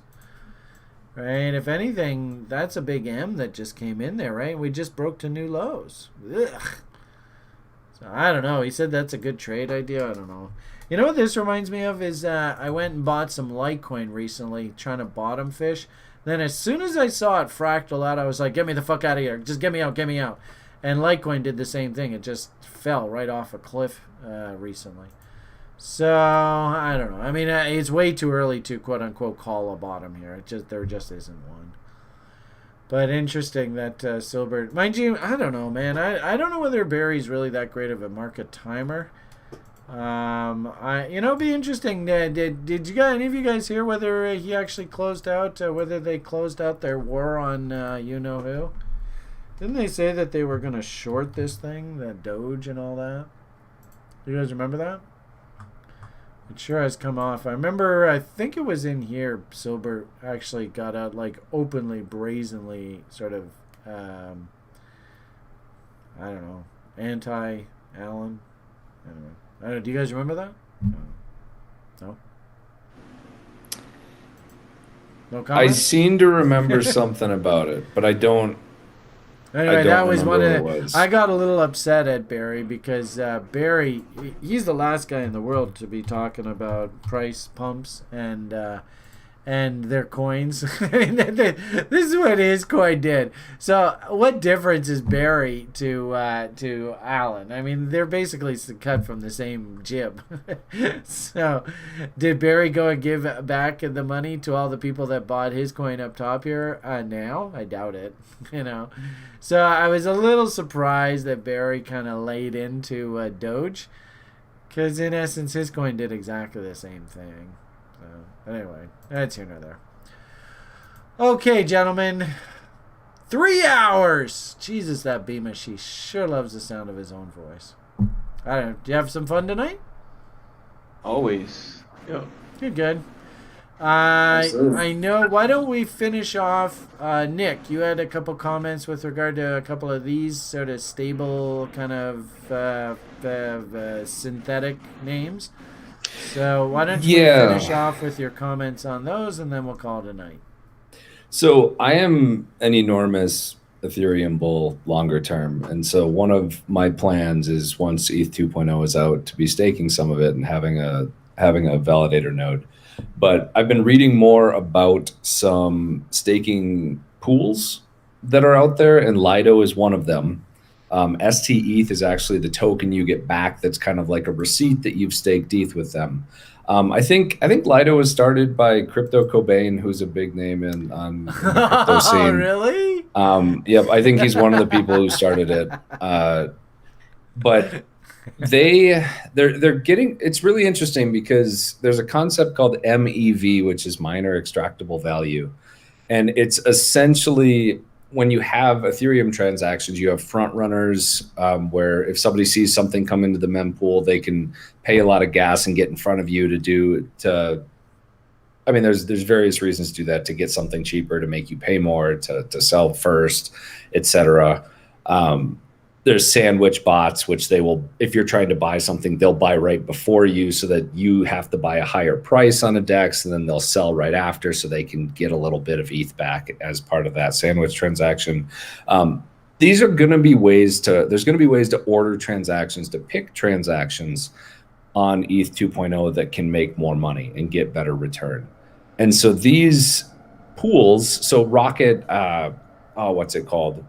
Rocket, I think it might just be called Rocket Pool. Yeah, Rocket Pool is another one. But these different staking pools are probably going to offer a lot better APY on your staked ETH in ETH 2.0 than just you doing it yourself or through Coinbase or one of them. So I'm very bullish on these types of staking pools. Probably won't get into it more until ETH 2.0 is closer to releasing. But between the higher APY and the other benefit to at least the Lido one, your ST ETH you can actually use as collateral in DeFi. So you're staking your ETH, but then you can essentially say, hey, I have these tokens that say I've staked ETH. I can then go make more money off those as well, off those tokens. If you're smart around the DeFi world. So I think there's a lot of opportunity for things like Lido or like Rocket Pool. I'm not saying one of them is good or one of them is bad or anything, but if you're big on ETH long term, it might be something you want to look into. All right. Ben, was there something you wanted to add? No? Okay. Derek, Yeah, any it's comments? interesting. Look into it. All right. And HBTC, didn't you say that was another sort of one of these wrapped tokens kind of idea? Yeah. Okay. I don't think we need to go too far into it. It's similar to just a wrapped Bitcoin. All right, so just the fact that this Lido has got such a large market cap must mean that quite a few people are quite interested in this thing, eh?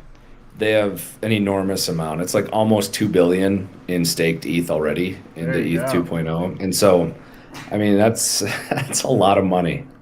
Yeah, well, I suppose Crypto Cobain is going to be on the Twitter stream doing his thing. Interesting. I haven't really seen him that active on crypto Twitter lately, but I guess I haven't really looked that much. All right. Well, that was kind of a fun adventure this evening. 3 hours of listening to the Beamish rant. And hopefully we got a couple nuggets of wisdom out of all that. And thank you very much for your contributions to the conversation, gentlemen. I appreciate it. And I think, as we're sort of building out this this database, I think this is becoming a really valuable experience for me. Just sort of trying to bring myself back up to speed with what you crypto kids are doing these days. So, all right. So why don't we leave it at that? Can't remember how we've done this of late. I think Derek, didn't you take us out last week? I seem to recall. I don't know who did. Yeah, I went last week. So. All right. So yeah, maybe we can do a New Mexican Russian combination of Do svidanya, kind of. Is that right? Am I close? I don't know whether that's right or not. I mean, I'm an American. I just have Russian heritage. Right. I don't speak any Russian. All right. Anyway, so in his very New Mexican, Minnesotan, American way, Nick, why don't you take us on out of here tonight? And actually, he's got the voice. He's probably got the only the person who actually really should be doing this here. So, with everything else said, thank you so much, gentlemen, for another awesome experience. We'll see you again next Wednesday.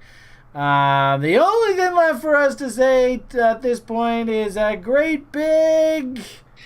Bye for now.